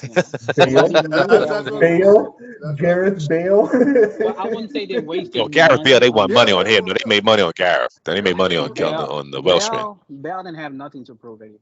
He literally won everything. I mean, he did way better than Hazard. But he overstayed his welcome, unfortunately. Continue, but I'm sorry. He did overstay his welcome. Go ahead, continue. I'm sorry. I'll stop. Yeah, I don't think Barca wasted money. It just happened to the best of the teams. Sometimes it works. sometimes it doesn't work. You're right. You're right, Steve. Yeah, you're right. I just want to say this though about Barca. Like I believe personally, their money issues, and I wanted them to get Neymar. I was happy they got Neymar. When they talked about Neymar was possibly going to Barca Madrid, I was happy that they got him. But it seems like the problems started from that point on because then I don't know if they were investigated or whatever. They hit the youth thing. Remember, Barca had like a transfer ban for a bit. And I think they stripped a lot of the youth players that were coming, like the tackle. Yeah, that was weird too. Yeah, that was weird. But they stripped a lot of the young Xavi Simons. I think they some of the young players that were coming through that time. That link got broken. So Barca's it did. We know they don't. You're right. They don't invest and buy young players who are 19, 20. They generally grow them through La Masia. Some work out, some don't. But they you know, they don't. That's their youth. You know, generally they're not going out and buying a Camavinga for 60 million. You know, they got to rely on La Masia. So it's a different philosophy. I'm not saying it's right or wrong. I'm just saying the way that we're talking about how PSG need to have their own identity. That's Barca identity. So they're not going to go. Just for the record, you're right, and so what you're saying, Clayton, is that Barca betrayed their identity. They betrayed their identity because Bartomeu, then he started buying players, doing things. They lost Neymar, which was not their fault. But that money, I believe that, and I like Dembele. I'm actually one of those Dembele people. He's still around. I think he's finally getting his potential met because of Xavi. You know, he's always got talent, but I think Xavi will bring it out. But I think they have made mistakes. You know, Griezmann, there was no position for him to play. They bought him anyway. I will stop right there. I will stop you right there. Steve, go on. No, I was just correcting Clay. I think they bought Camavinga for 34 million. Yeah, any other transfers? Any other transfers you want to talk about, Steve?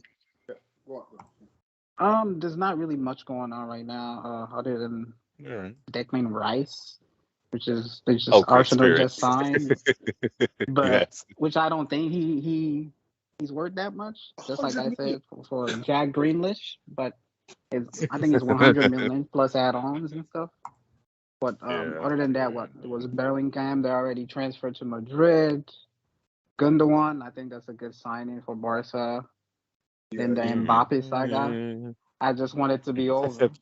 Year three. You I just want it to be over. I mean, this year I think he had like a high possibility of coming to Madrid. But I do hope Madrid got a backup plan just in case they fail again. I do hope so.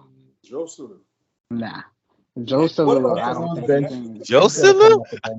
I don't think so. Hey, Steve. All right. Are you finished, Steve? No, go ahead. I was listening to Clay. Can Endrick play this year, or does he have to wait another year? Like, what's his? I think he has to wait. Endrick is not coming until next season. Is it next season? Yeah, no. Yes. Yeah, it's 2025 that he can play, right? Legally. He's not. He's not even gonna come in straight to the A team. He's just probably gonna go to. Castilla, he's gonna still be in Brazil. Okay. John probably gonna go to Castilla, play a little bit, and move on to the A team. So. Yeah, exactly. John, you guys touched on everything. I hope Madrid really isn't thinking about grabbing up old boy from Tottenham, Kane. Like, don't get me wrong. I think he's a good player and all, but I think he's a Tottenham good player. I don't think he's a Madrid good player, and that's kind of something that you kind of gotta analyze as you're going through things. Madrid has made some good signings. I don't understand that Gundogan signing for Barcelona simply because you have De Jong who plays in that position. So I'm not really sure if they're planning on getting rid of De Jong or what's happening there. I honestly don't agree with. I don't know. I just don't think De Jong lived to his expectation. To me, I don't think so. Gundogan is a box to box, though, man. You have to really think of it like that. Gundogan is box to box, Clayton. Yeah, I think he's not no box to box. No, not anymore, at least. Not anymore. You don't see Gundogan being able to link up both. Like I think he can help. Like I think if I'm with Rich here. Hold on. Barca don't have. They're not going to have a single pivot this year. So he's going to need. So De Jong, he's not. He's not a. He's not a stay back completely type guy. So they're going to need someone that's going to. So you're thinking that. So you're thinking De Jong is going to play in that what's his name role, Busquets role, and no. Going to take that other role. No. I think the way Barca kind of line up now, or maybe play when they're like they might line up with a 4-3-3. You might see those names, but they have Gavi out left, and they're going to have Pedri, De Jong, and Gundogan in the midfield. And what'll happen is Gavi won't play out wide; he'll drop down. Pedri will play a little higher, and you'll have like De Jong kind of being back there mostly, but you have Gundogan dropping back to help him, but also helping create. Barca need to create from the midfield. They don't create. That's the way I look at it. The way I see them. And I know Pedri's good. He can do certain things. He can control the tempo of the game. But they're not creating. They're not able to get passes to Lua or whoever. They're not finding people on runs. They don't do it anymore. So any more transfers, John? But he's gonna have to help. All right, Clayton. Young is not gonna be there stationary. All right, Clayton. Any more transfers, John? No. I mean, I think I'm with everybody on the fact that Mbappe drama is needs to be done. We need to figure out what's going to happen.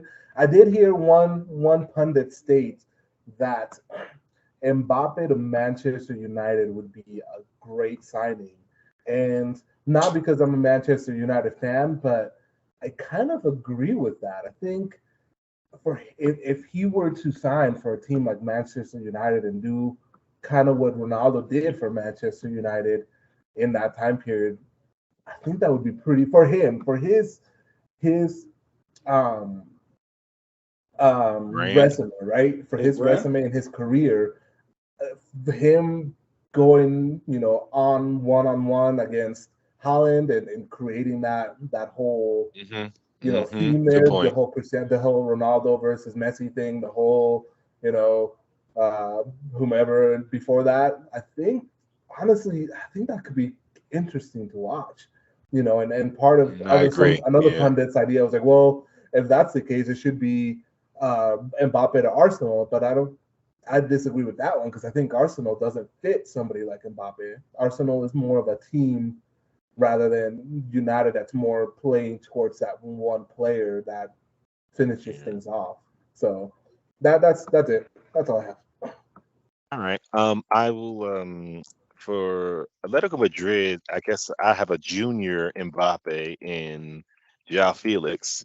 It seems like he wants to, I don't know what Chelsea's doing, but maybe he'll leave, maybe he won't. I don't know. I don't think Poch wants him. Say again, Steve. I'm saying I don't think Poch want him. Oh, yeah. Say it. Go on, Clayton. No, I'm saying I agree. Maybe don't they have friction? Isn't there a problem there with those two, Simeone and? Yeah, I don't know. I don't think it was a friction in terms of the pitch. It's just a friction that I think Poch looks at João Felix as a guy that is stylish. He's not. You know what they'll see. This is the thing. He's not a goal scorer. I said this like 5 seasons ago. He's not a goal scorer. Okay, people said he came from Benfica and scored all this. He was the third highest goal scorer on that team, maybe even fourth. I might even be wrong. In his fourth. That season he went over to Atletico Madrid. He's never won the goal. He's never won the goal lead for a team anytime in his career. So when people say that players like him are these kind of magical, I wish Brendan was here because Brendan loves saying that. Like certain players have this kind of magical ability to score goals statistically, what not really, right? And I think João fits that category. I'm not saying he's a bad player. I've said it before. He's great, but I just think that he has to spend more time figuring out how he's going to play with Atletico Madrid. But if he feels like he's being slighted, which is weird because Atletico Madrid won La Liga when he was on the bench for them. But anyway, because of that, if he wants to go, right? I mean, but Simeone will welcome him back. He does it with all his babies, right? So, but for Olympique Lyonnais, I was really thinking. if I can add to that point real quick, Rich, if I can add to that point real quick, man. I think part of his problem was the fact that he kind of was in that same position that Bale was when Ronaldo left, right? There was nobody really there to accept his play and score for them, and he was basically given that, like, hey, you're our new scorer, so good luck. And he's not really the scorer type. He's more of a, I'm gonna drag some players, give you a pass, and let you score type player. And there was nobody there for him for that. And I think that's where his failure came into play and his frustration, because he wanted to obviously help the team, but it wasn't working, and they weren't playing him the way he liked to play and the positions he liked to play, and it just snowballed. And I think that was the basis of him leaving. And I agree. I think the team and the fans will accept him back with open arms.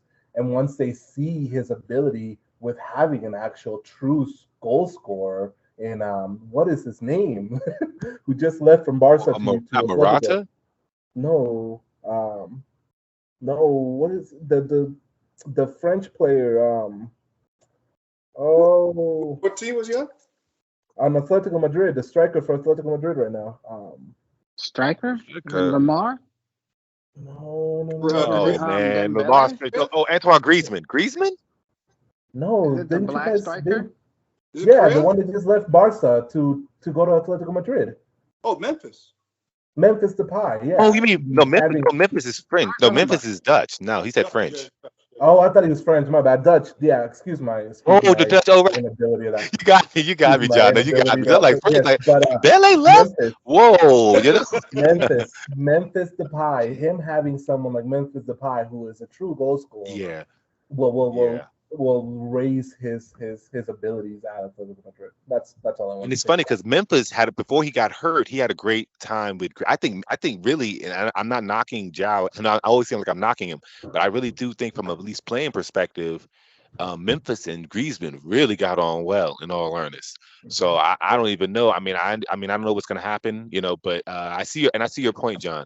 If maybe if Griezmann leaves, Joao can come in, and then it could be the Memphis and Joao show. Maybe I can see that too. But why not that Griezmann and why not that trio? I think that trio would work pretty well, because now you have. Well, what about Morata though? But what about Morata?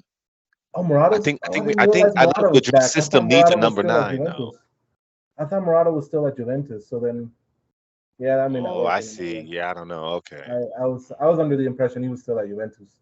So never mind. No, I think it's gone. I think he's officially back. It's kind of, I mean, this guy, the Murata Chronicles. If I could be the Murata, if I could go back to saying another mean thing about Murata, is y'all need to let him go, man. That boy, y'all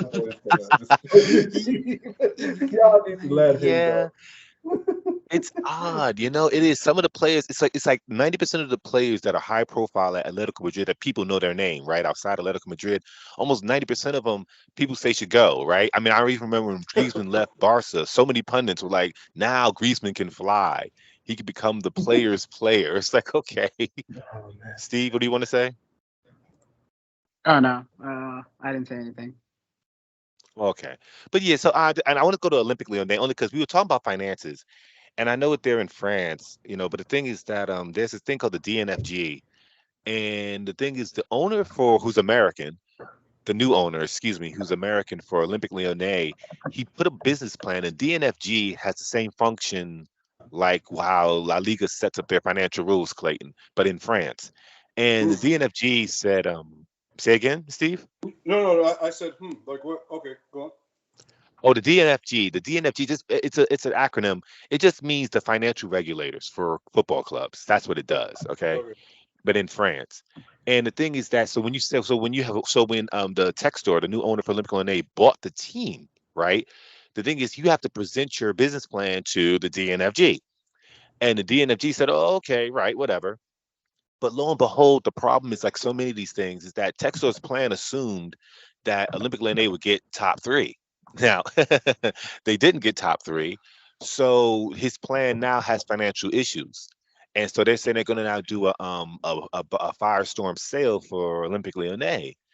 And I'm thinking, oof, I mean, this could be a really rough summer because when Olympic Lyonnais ended the season, we had this great balance. And I'm looking at it now, I could see Olympic Lyonnais literally just having a whole new squad damn near starting next season because of this financial thing.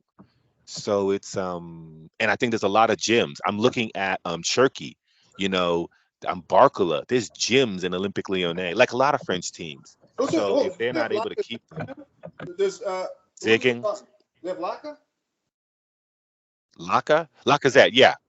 So Lacazette, who else they got? They got like they have midfield. Oh, Lacazette, Barcola, Cherky, Cherokee, yes, that's it. come on. Yeah, Cherky, that's the front three. The midfield is Kakare and what's the guy that used to play? He played for Olympic Lyonnais, but then he went to Bayern Munich. Tolisso, thank you. Tolisso, and I don't know who else is going to be in the midfield. That's a little up in the air right now because I think the Brazilian guy, I don't know. I don't know what's going to happen there. It's really crazy because he may want to leave, and I don't know. But the backfield they had the itches. Is it man? Was it? It's not Mandanda. What's his name? Who's their keeper? Say again, Clayton. No, I'm trying to think who their keeper is. I thought they had like a good. Oh no, Lopez. Oh, I think he's Portuguese. Yeah. Okay. Yes. Yeah, short. He's a short keeper. He's a cat. He's a cat keeper. Yeah, he's short. Not the guy. He's from Portugal. Is that? I think he's from Portugal. Yeah, not Diego Lopez from that played in Spain. No, this Lopez. Okay. Short guy. Yeah. Yeah.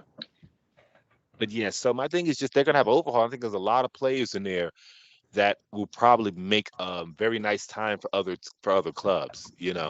I'm just going to put that out there because I think that's going to happen. I don't know. For Galatasaray is another thing because I know that they won the Super League, but but it seems like I don't know. My clubs are not like you guys. A lot of my clubs are mostly smaller clubs, so their financial situation and how they're managed tend to be much more chaotic a little bit, and you don't really know. But and John, yeah, the I think big that boy. I thought you were Chelsea. Chelsea's your team. Isn't Chelsea your team? They're you, Steve. You, Steve. No, Chelsea. No, I'm done with Chelsea. No, I'm done with Chelsea. I told you that along that I'm done with all that. We do I'm have sorry. in Madrid, so. I'm an Atletico Madrid fan, so I accept getting beat by Barcelona and Real Madrid every year. I can handle it. Okay, but but no, so I think that Icardi, he may be going. I don't know where because it's like back to PSG, but I don't know. Yeah, but, I think he really he's had a going great back time. to PSG. Yeah, because I don't think Galatasaray got the money. Coming Really, back. they do, Steve. They do. Yeah, they do. And with Luis Enrique, they're gonna get a chance. So yeah, I don't know. We'll see. Yeah, but yeah. So for transfers, that oh yeah, I know this is a woman's transfer. Macario, who's actually Brazilian ancestry but plays for the U.S. Women's National Team. She went to Chelsea Women's, and I it's funny. I don't know if you know her history. She had a bad cruciate ACL tear, and she like missed the whole season. And then she goes to Chelsea Ladies. I I don't know. I think Macario. I think she's in the danger zone. What I mean by that, guys, is that sometimes that art of the transfer. I'm just thinking. I don't know, man. When you're a young player and you have the kind of history Macario does. She went to Olympic Lyonnais, got hurt. Now she's going to a new team, got to situate herself newly, and has an ankle that hasn't really played. I'm just thinking, some players, whoever manages them, I don't know, man. I mean, the art of the transfer, you really got to be better than that. Don't leave a team unless you're really ready. You know what I mean? But oh yeah, did Steve? It's yeah, Steve and John, right? So yeah, I'll end that transfer, and then we'll go on to our. I'm only gonna do the next two segments are gonna be quicker, all right, fellas, because it's time for me to eat. But I know you guys got to go too, but I want to ask you this. Give me a count.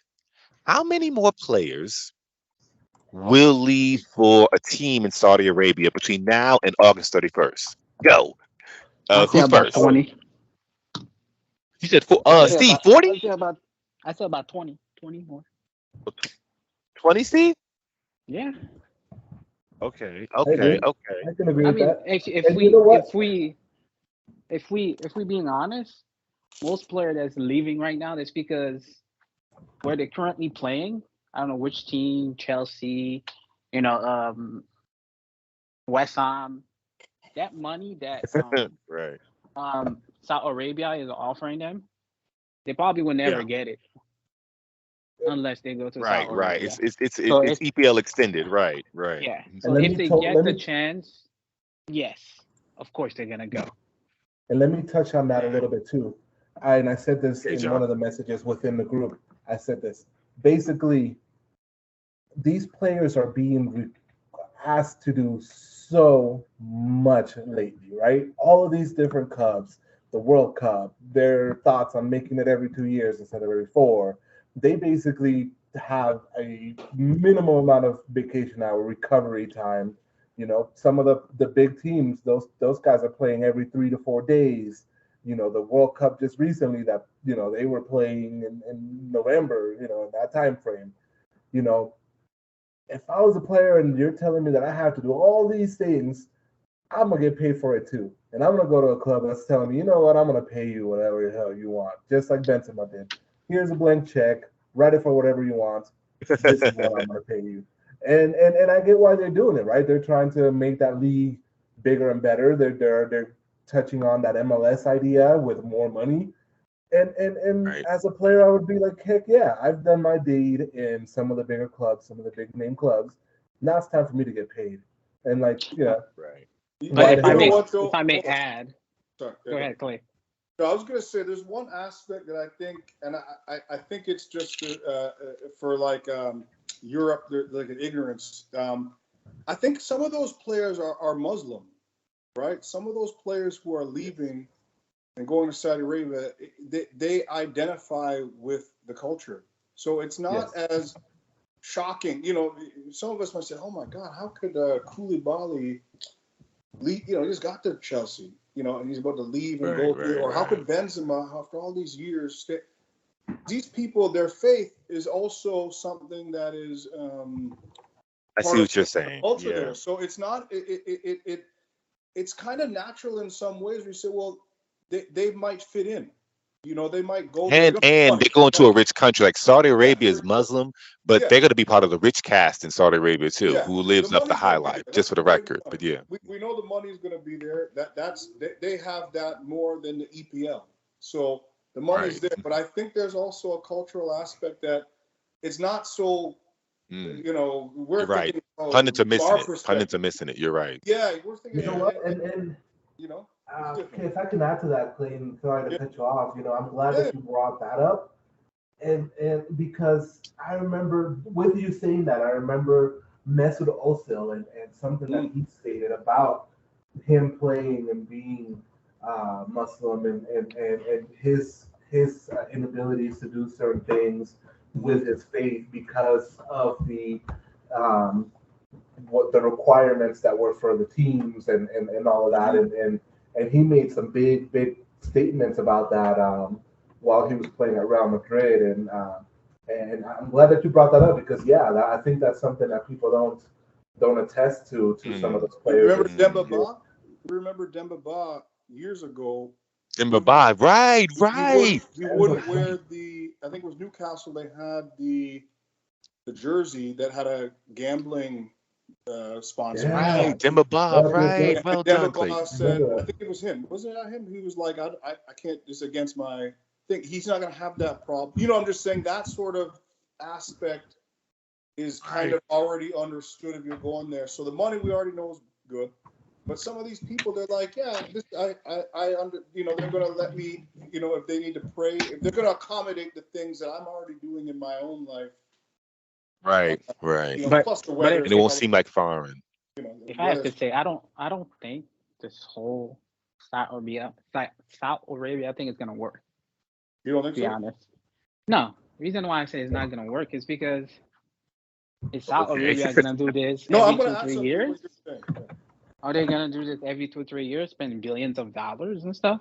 Why don't you just spend that They got money they on got a their own surplus. player? Right now they got a surplus of money. Yeah, they will be. Why don't just spend that money on their own player? Bring them what they Because need. why don't England spend all their money on English players?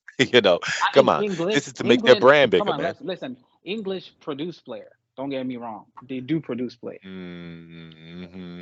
They produce player. They Spain can play. produce player. German produce player. France produce Yeah, player. okay. They all Yeah, they do. do. They all do. Like, how many times Saudi Arabia are gonna come every 2-3 years, every year? Okay, we're gonna spend Maybe $100 billion. We yeah. gotta get 50. Hold on. You know what I want to Asians say? got money. Let me just say one thing, because I'm not totally opposed to what you're saying, Steve. Because I kind of look at it the way the golf, the golf with the live golf, Live how golf. That's right.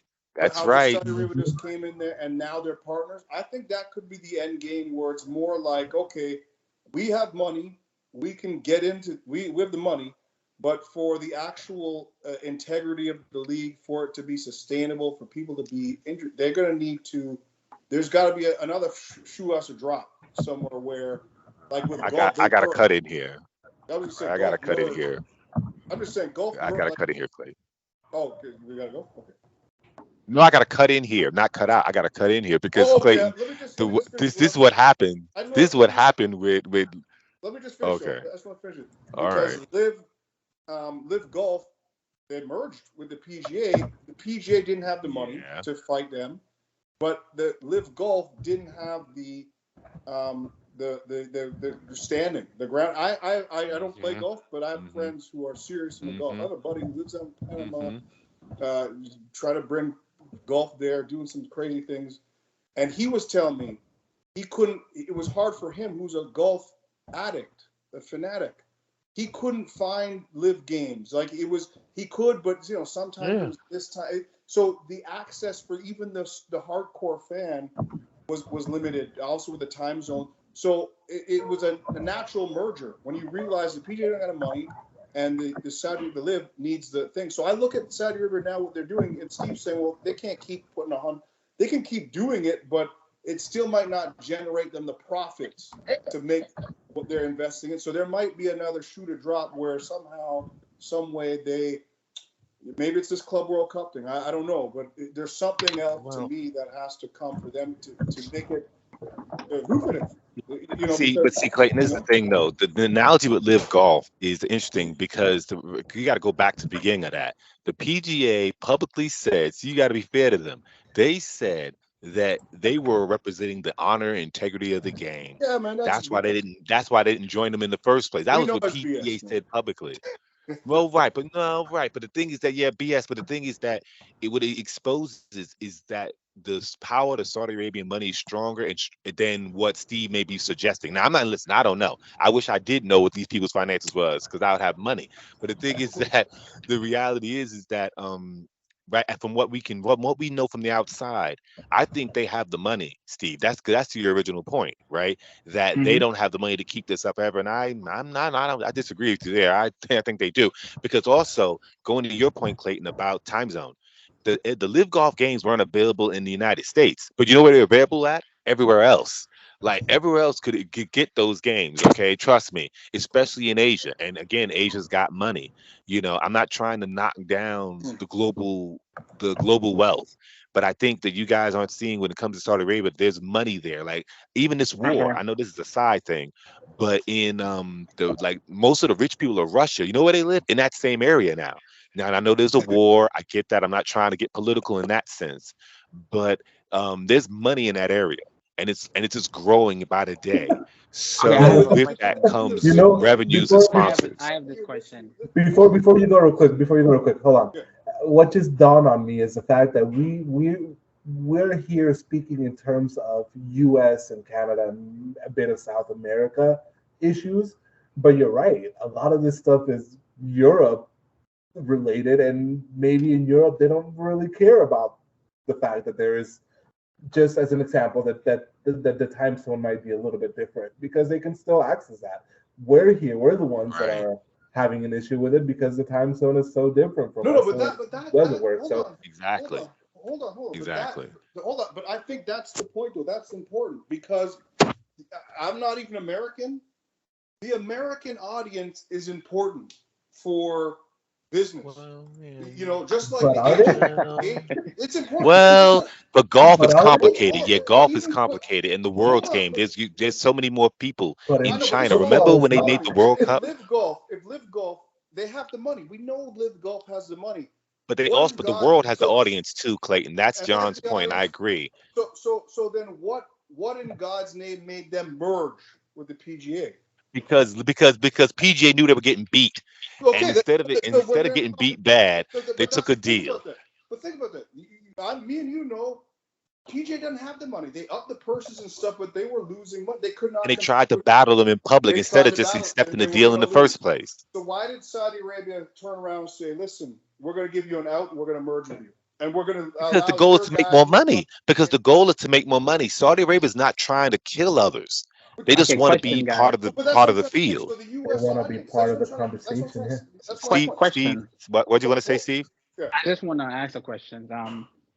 I know Saudi Arabia is, spending money, offering players in Europe a lot of money, 90 million a year, 400 million a year. Yeah. So Right, like the EPL. Yeah, okay. Okay, it's fine, but eventually, for some player, that money they're offering today will not be enough.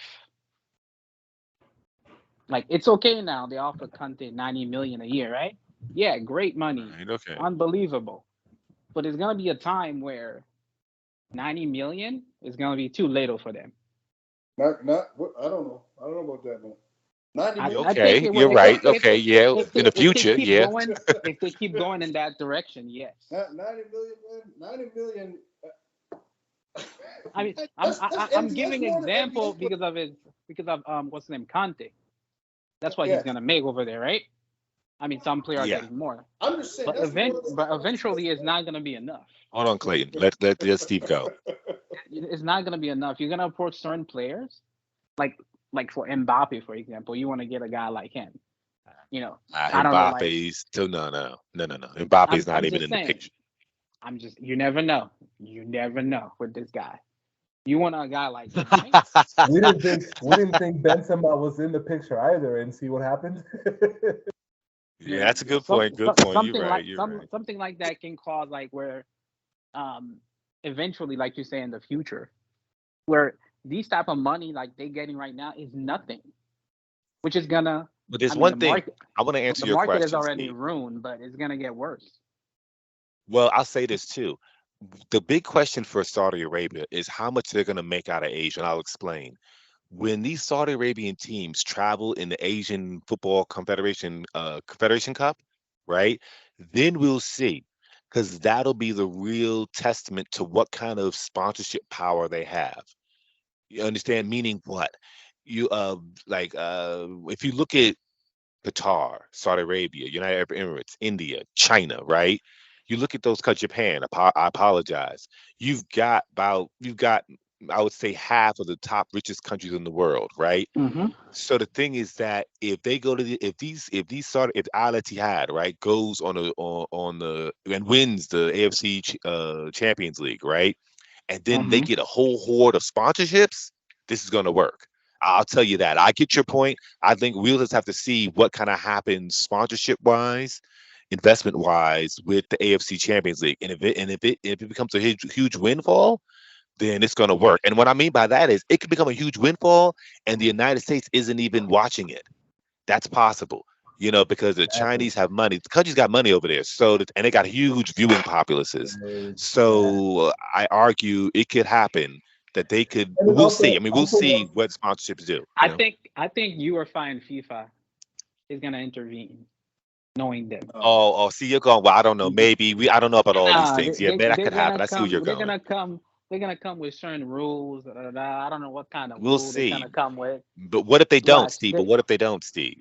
I think they will. What if they don't then? They're not going to turn away. Right, but what if they don't? There's no way that FIFA and UEFA. I'm not saying it's bad, good for UEFA that they're losing their stars, but I mean, what happens if FIFA and UEFA try to pull some stuff in Saudi Arabia and other countries just say, you know what, screw you. We're not going to host some. We're not going to help you guys out when you need to put on an event somewhere and you can make X, Y, Z. I don't think they can just strong arm me. They can't. I don't think They can can't, strong Clayton. arm that region. Over and they don't want to willingly leaving. Like the players don't want to play. They're not English players. It'd be one thing if the EPO was saying, "Listen, you're taking Declan Rice, Harry Kane." And then they had kind of a leg to stand and say, we're not going to allow British players to leave and exit. But it's guys who aren't born there, who aren't from there, who are just there to make a check, have no identity. It's not like Koulibaly just got to Chelsea a year ago or something, right? Exactly. He's not Londoner. He's not there. a Londoner, But I mean, he's not from there. So they're losing people who are already traveling. They're part of the stop. So if they come in and try to handcuff people it'd be crazy. Like I think it'd be they couldn't. And most of the federations will be against it anyway, Clayton. Remember with Sepp Blatter, what people forget is that it wasn't the clubs that were angry with Sepp Blatter. It was the USA and the kind of UEFA thing that kind of made that happen outside of FIFA. It wasn't in FIFA that Sepp Blatter actually had problems. In FIFA, most 90% of the football associations said we're all right with it, right? It was an external thing outside FIFA that got him in trouble, him and Platini. So that's an important point. I don't think. Go on, Clayton. I'm just saying you had American journalists investigate, all sorts of people investigating. Right, all right, but that was outside FIFA, right? Yeah. So in FIFA, there's support for this AFC thing. To your point, Steve, I don't think the energy will come from within FIFA. Now, maybe something can happen out externally, and then that's a whole nother game. But yeah. John. What's that? Okay, John. How many players will leave to Saudi Arabia? I'd say 20. But before you move from me, I just wanted to say one thing real quick on your guys' all your points. And I believe there's some valid points here. But my thought process is if you're bringing these such players that have a high reputation into your league, right, and you're creating this mass revolution to come play for you, especially if it is a Muslim thing, let's just assume it is, then wouldn't you assume that some of the youth players will also be motivated to play back in their home country rather than abroad in places like England after seeing some of these big stars leave, like Benzema, and come and show that, hey, you know what, our league can be successful. And maybe those guys are not going to ask for the big bucks because even other AFC players. Mm-hmm. Exactly. So I'm thinking about Tottenham. Right. I get that. Excellent point. No, excellent point, John. I agree. I think it will be inspiration. And it'll make it better. It makes it better when you've got these kind of players over time. If you can invest in it, can Saudi Arabia keep this up? And they've been trying to do this since the 70s. I think they can, But as I said, we'll see if the financial returns. I'll say this, and I know this is going to be really wild, but if a Saudi Arabian team can win the Club World Cup, we watch out, everybody. That's all I gotta say. If an AFC team actually win the Club World Cup. You all will see. I mean, Steve especially. You'll see that the money will be there for everything. Then it'll be like a storm. For Clayton, let me have my say on this Saudi Arabia thing. Give me the players before you go. But give me the players before you make your last points. How many players will go to Saudi Arabia? I honestly don't know because there's minor level players that are probably going there. How many players in general, minors and majors? Come on. I would probably say maybe didn't Steve say 20? I would say even more than that. You chickens. I would say about 30 to 40, man, because there's probably players that, like I said, we don't really know that are saying, let me just go play. How long is the transfer market this season?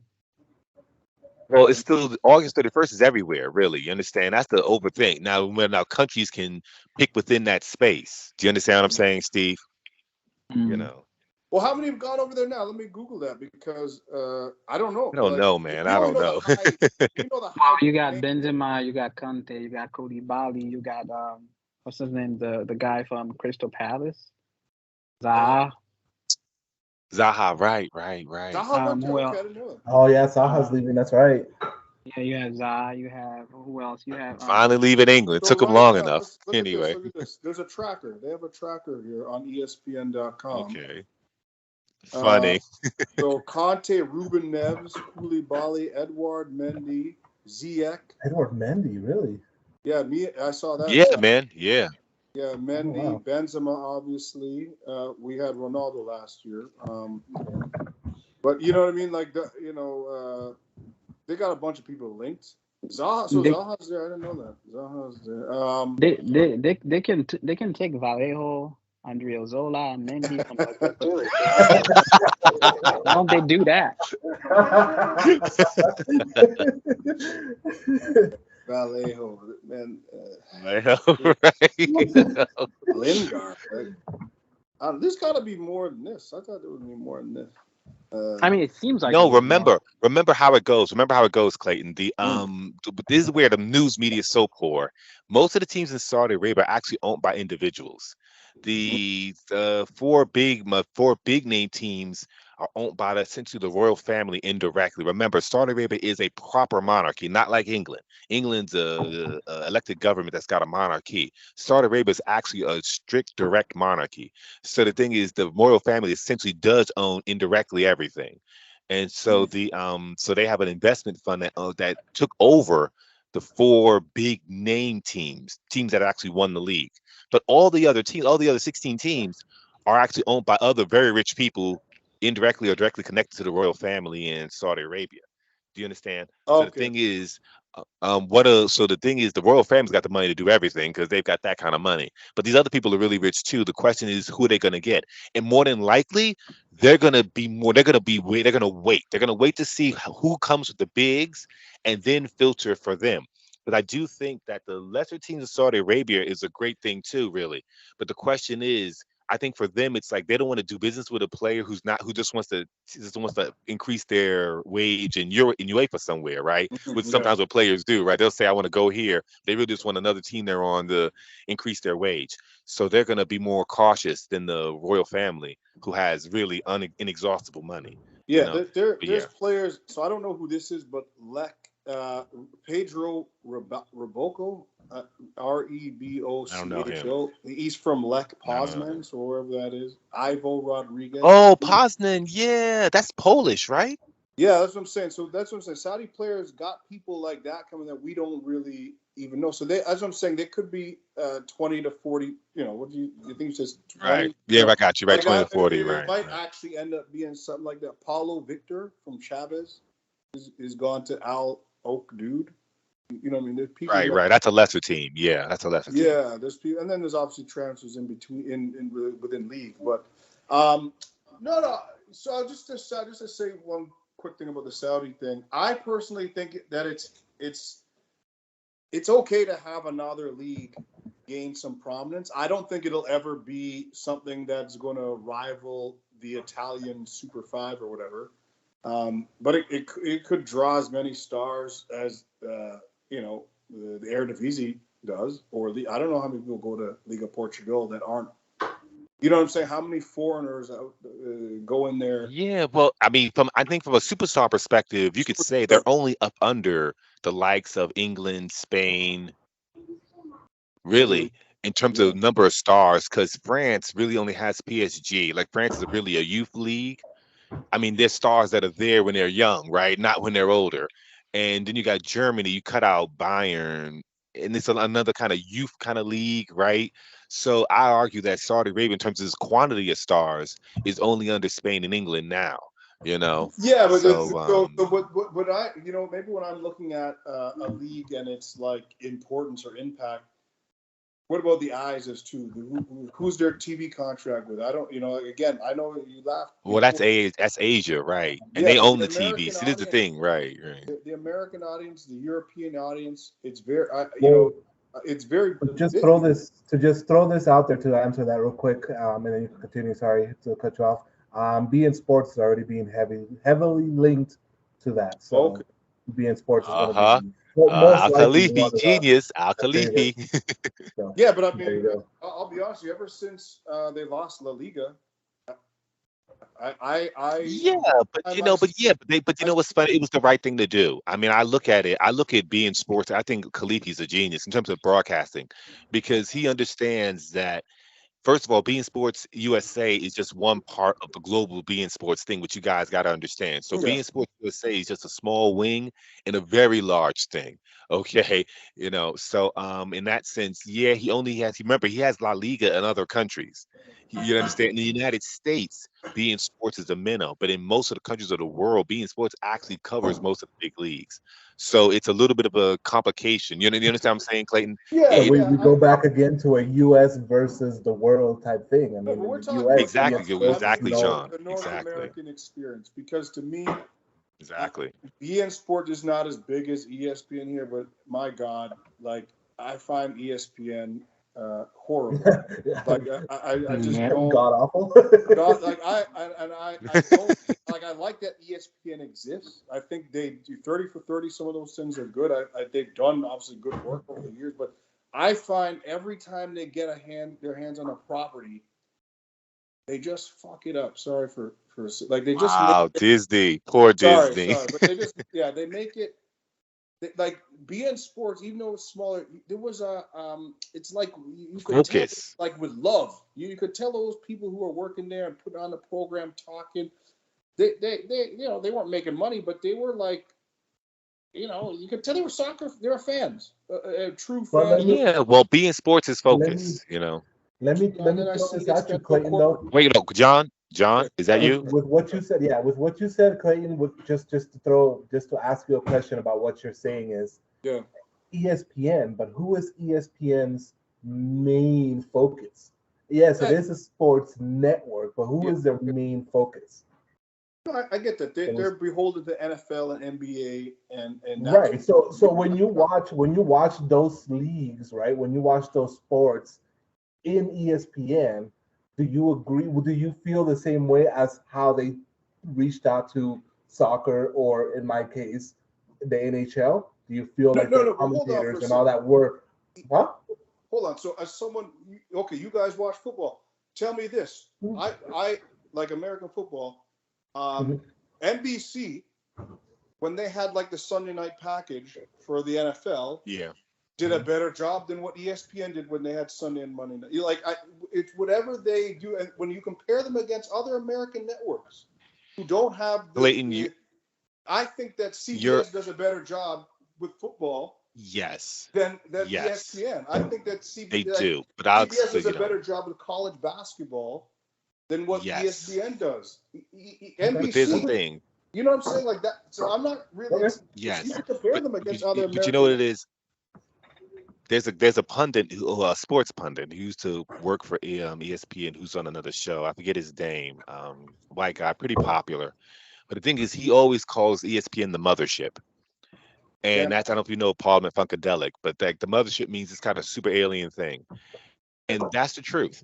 The ESPN is the mothership. And the goal of the ESPN is to get every property Yeah. possible I because they agree. understand that even if they do a piss poor job or a good job, if you get every potential property sports wise, you Yeah. will crowd out your competition, which is what they do, right? That's the reality. They have so many They're the properties. Walmart of That's the more sports important. world. I totally agree, and that's They're what the I'm saying. Right, Walmart of the exactly. sports world. ESPN. Exactly. I actually like ESPN as a property. I like the fact that they exist.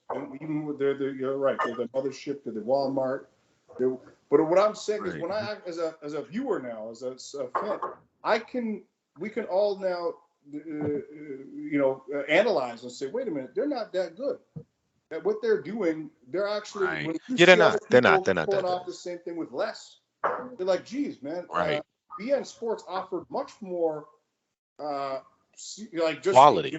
just quality in terms of just their La Liga coverage than this big outfit who got all these names and suits. They've got the shareholders, they got Disney, and they can't. They got bums on there who talk like I like Kay Mary still, but the rest of them are bums. Yeah, right. She's like the only quality She's thing, the only right? Like one. The some of rest them of are them are really bums. The tired. rest of them Yeah. they laugh around Yeah. at these terrible jokes.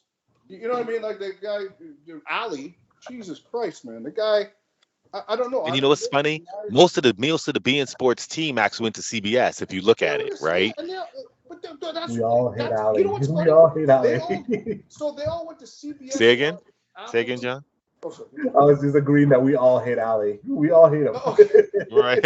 What I'm saying, but that's true talent. Like when you got guys that start at beIN Sports and they're able to go, or CBS, go to Benetti, and I don't even think he's the greatest, but what's the other guy? He was a short guy that used to him and Benetti. Oh, Andrew, Andy, right? Andy. Is it Andy? They were always commentating the second tier games. Like Phil was always with Ray. And who's the other guy?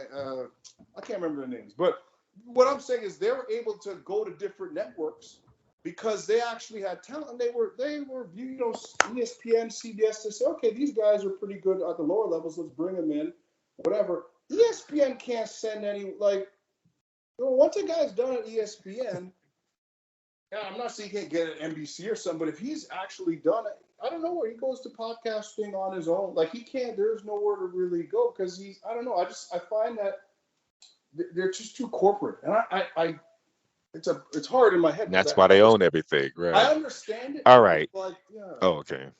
All right, and we're gonna end with our last segment's coming in, and I'm just gonna ask you guys a simple question.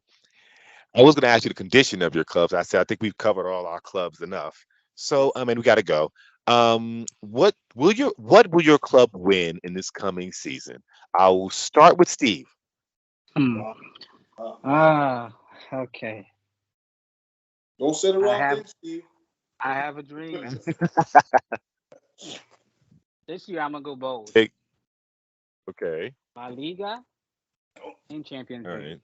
Right. Ooh. That's low for Madrid, eh? That's a standard, so I'm sorry. That's a standard. Yeah, La Liga and Champions League. It's your standard. Right. With that midfield that we have, I'm sorry. And then if we get a striker that can actually score at least 30, 40 goals, it's a wrap. Okay, Steve. We hear you. Any other teams, Steve, before I go on? No. Go ahead. Any local, United States, MLS? Anybody know? That's it. Haiti? Yeah, Anything Haiti gonna win? No. Haiti. I watched them. They play well, but they're missing that last touch. Like that last touch, to score. That's the problem I have with them. Other than that, I don't know if they're gonna make it. They probably will make it in a knockout stage, and from there they probably will get kicked out. All right. Clayton, what team gonna win? Let Jean go first. I want to see what they got to say. Okay. All right. I see what he did there. I know why he did that. Right. I know exactly why he did that. I think our future. And I agree with you, Rich. I think our future. I'm sorry, not Rich. Steve. Our future is dependent on one player, and that's unfortunate to say that it's on one player. But I think our future is dependent on that one player because Madrid has put all of their sights onto that one player. So,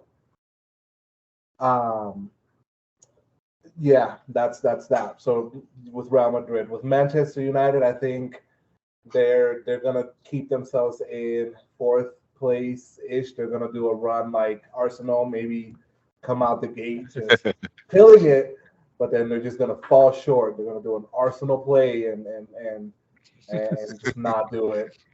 Typical Arsenal. Typical Arsenal play. They took a page out of their book this season, and they'll take one again next season. So there's that. I want to speak a little bit deeper into my my home team and say this is basically the same issue that you're having with Haiti, in the fact that we cannot finish. We've learned, and Christensen, our coach, has given us this immense amount of knowledge and has completely rebuilt the team to be a very well team. But for some godforsaken reason, Panama just cannot finish, not even if Panama could figure out how to finish 20% of their shots on goal, they would be able to destroy the U.S. They would be able to destroy Mexico, and they would even be able to destroy Canada. Sorry there, buddy. But they would. They're just playing a very, very good soccer. And that's that. If you are able to literally, if you have sometime someday and there's a Panama game and you're able to sit and watch it, you will see that they are playing the game like some of the big teams. They just can't score. And that's so frustrating to me because this was the year that I thought with the players that we have on our team that they were going to just take everything, right? Take it off everybody's hands and make themselves known on the world stage that they are here to stay, right? That they're not going to do a Costa Rica and just bomb out. They're not going to do a Honduras and bottom out. They're here to stay. But if they do turn it around and they figure it out and they do finish 20% or more of those opportunities they have, Panama would be very great. Unfortunately, I don't think it's going to happen this season simply because I think it's too close in time. I think Christensen is going to continue to make that team go. So in the future, yes. Now, no. And lastly, my poor Colorado Rapids are lucky, simply lucky that the MLS does not have a system like in Europe where they descend and go to a second tier and all that, because this season has been the worst for them. And I think it comes from the lack of want and the lack of need to spend money. They are very afraid to spend money, and they are built into this weird culture here in Colorado. Most of our teams are in this weird culture of we are going to be the team that's going to create these players and bring them from the youth and make them just stars and then just sell them for a ton of money, and we will never win anything.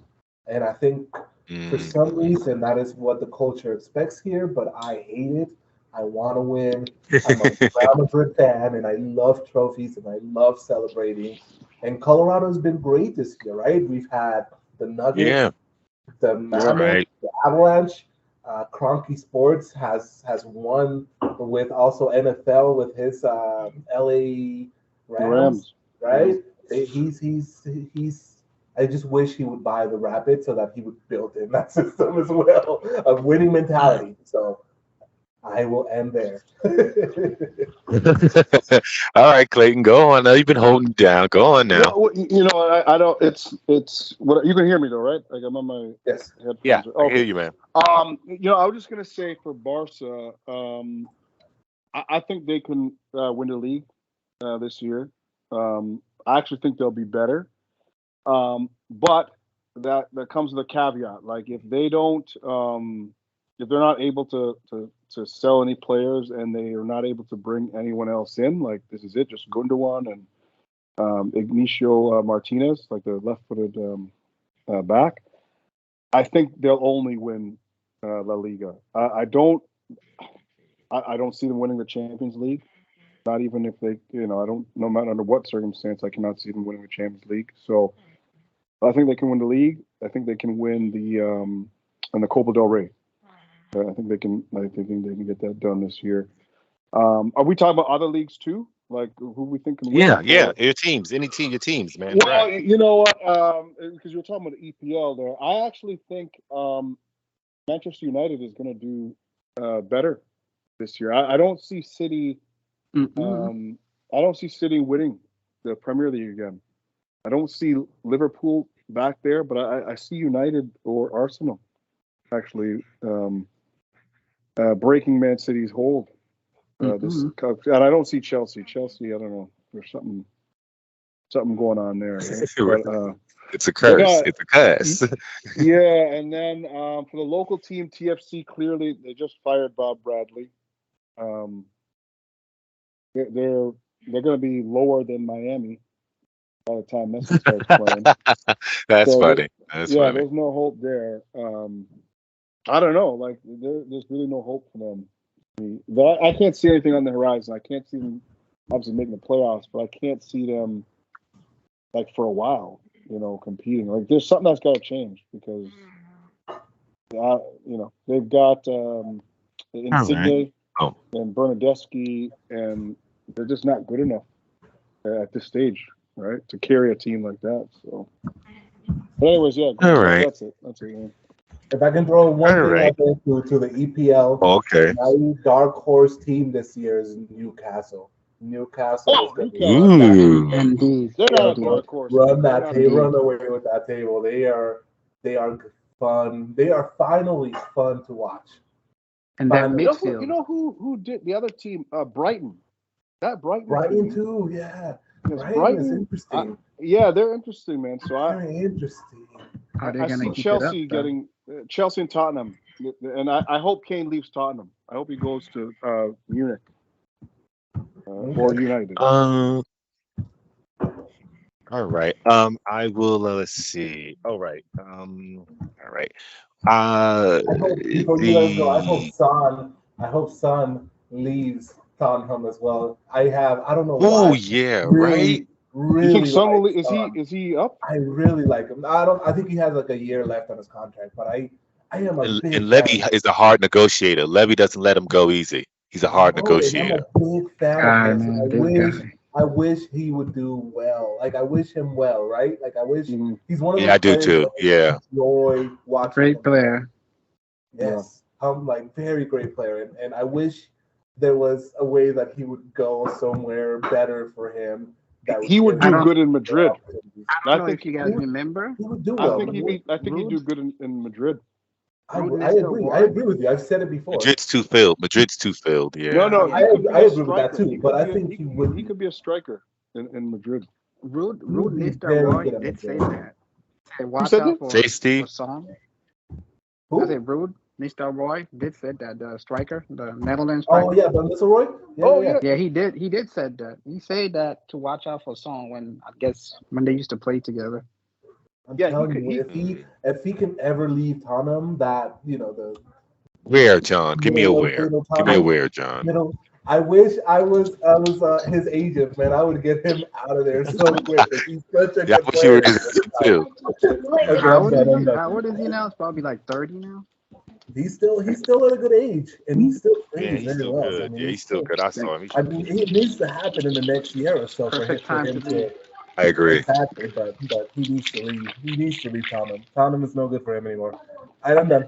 But is he like on his have we heard anything about him leaving? I have not. No, he like I said, I think he No. still has like a year or two on his contract, so he's fine there and he's comfortable. But he needs for his sake, he needs to leave. He needs to ask somebody to pay and then just take him out of there. Like I wouldn't even be okay with him going to Arsenal. Right? That's how especially because Arsenal is built so well right now. I would be okay with him going to Arsenal. Just leave Tottenham. Tottenham is done.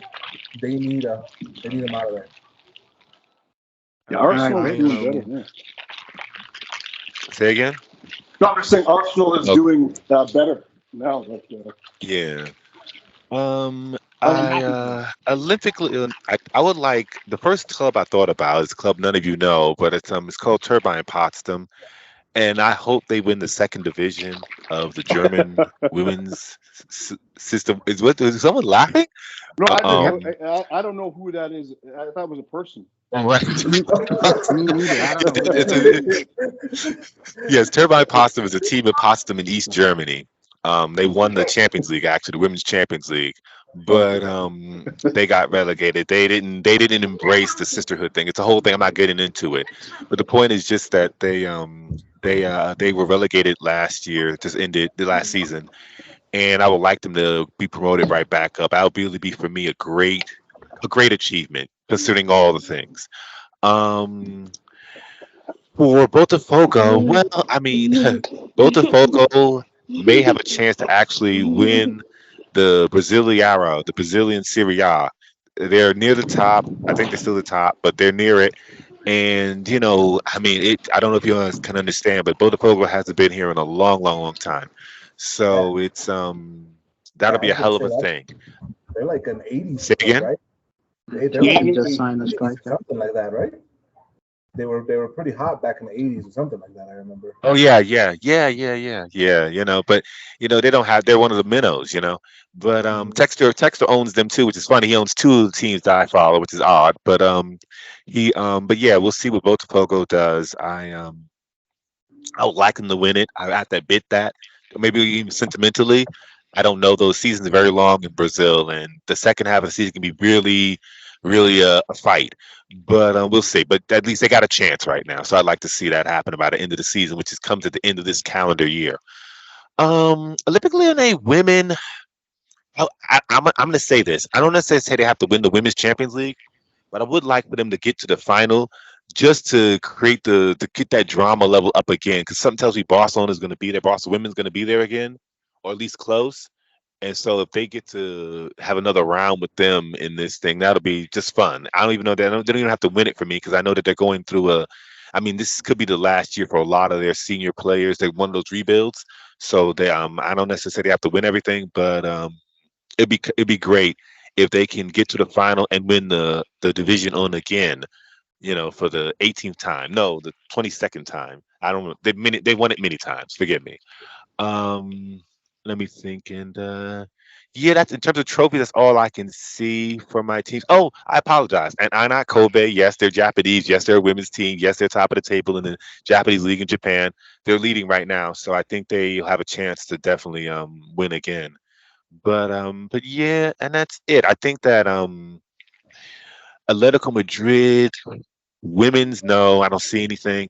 I'll say this: if Atletico Madrid can keep the team, which I don't know, but if they can, I think I can see Atletico Madrid winning a cup trophy this coming season. Which one? I don't know, but I can see that happening if they can keep the team together.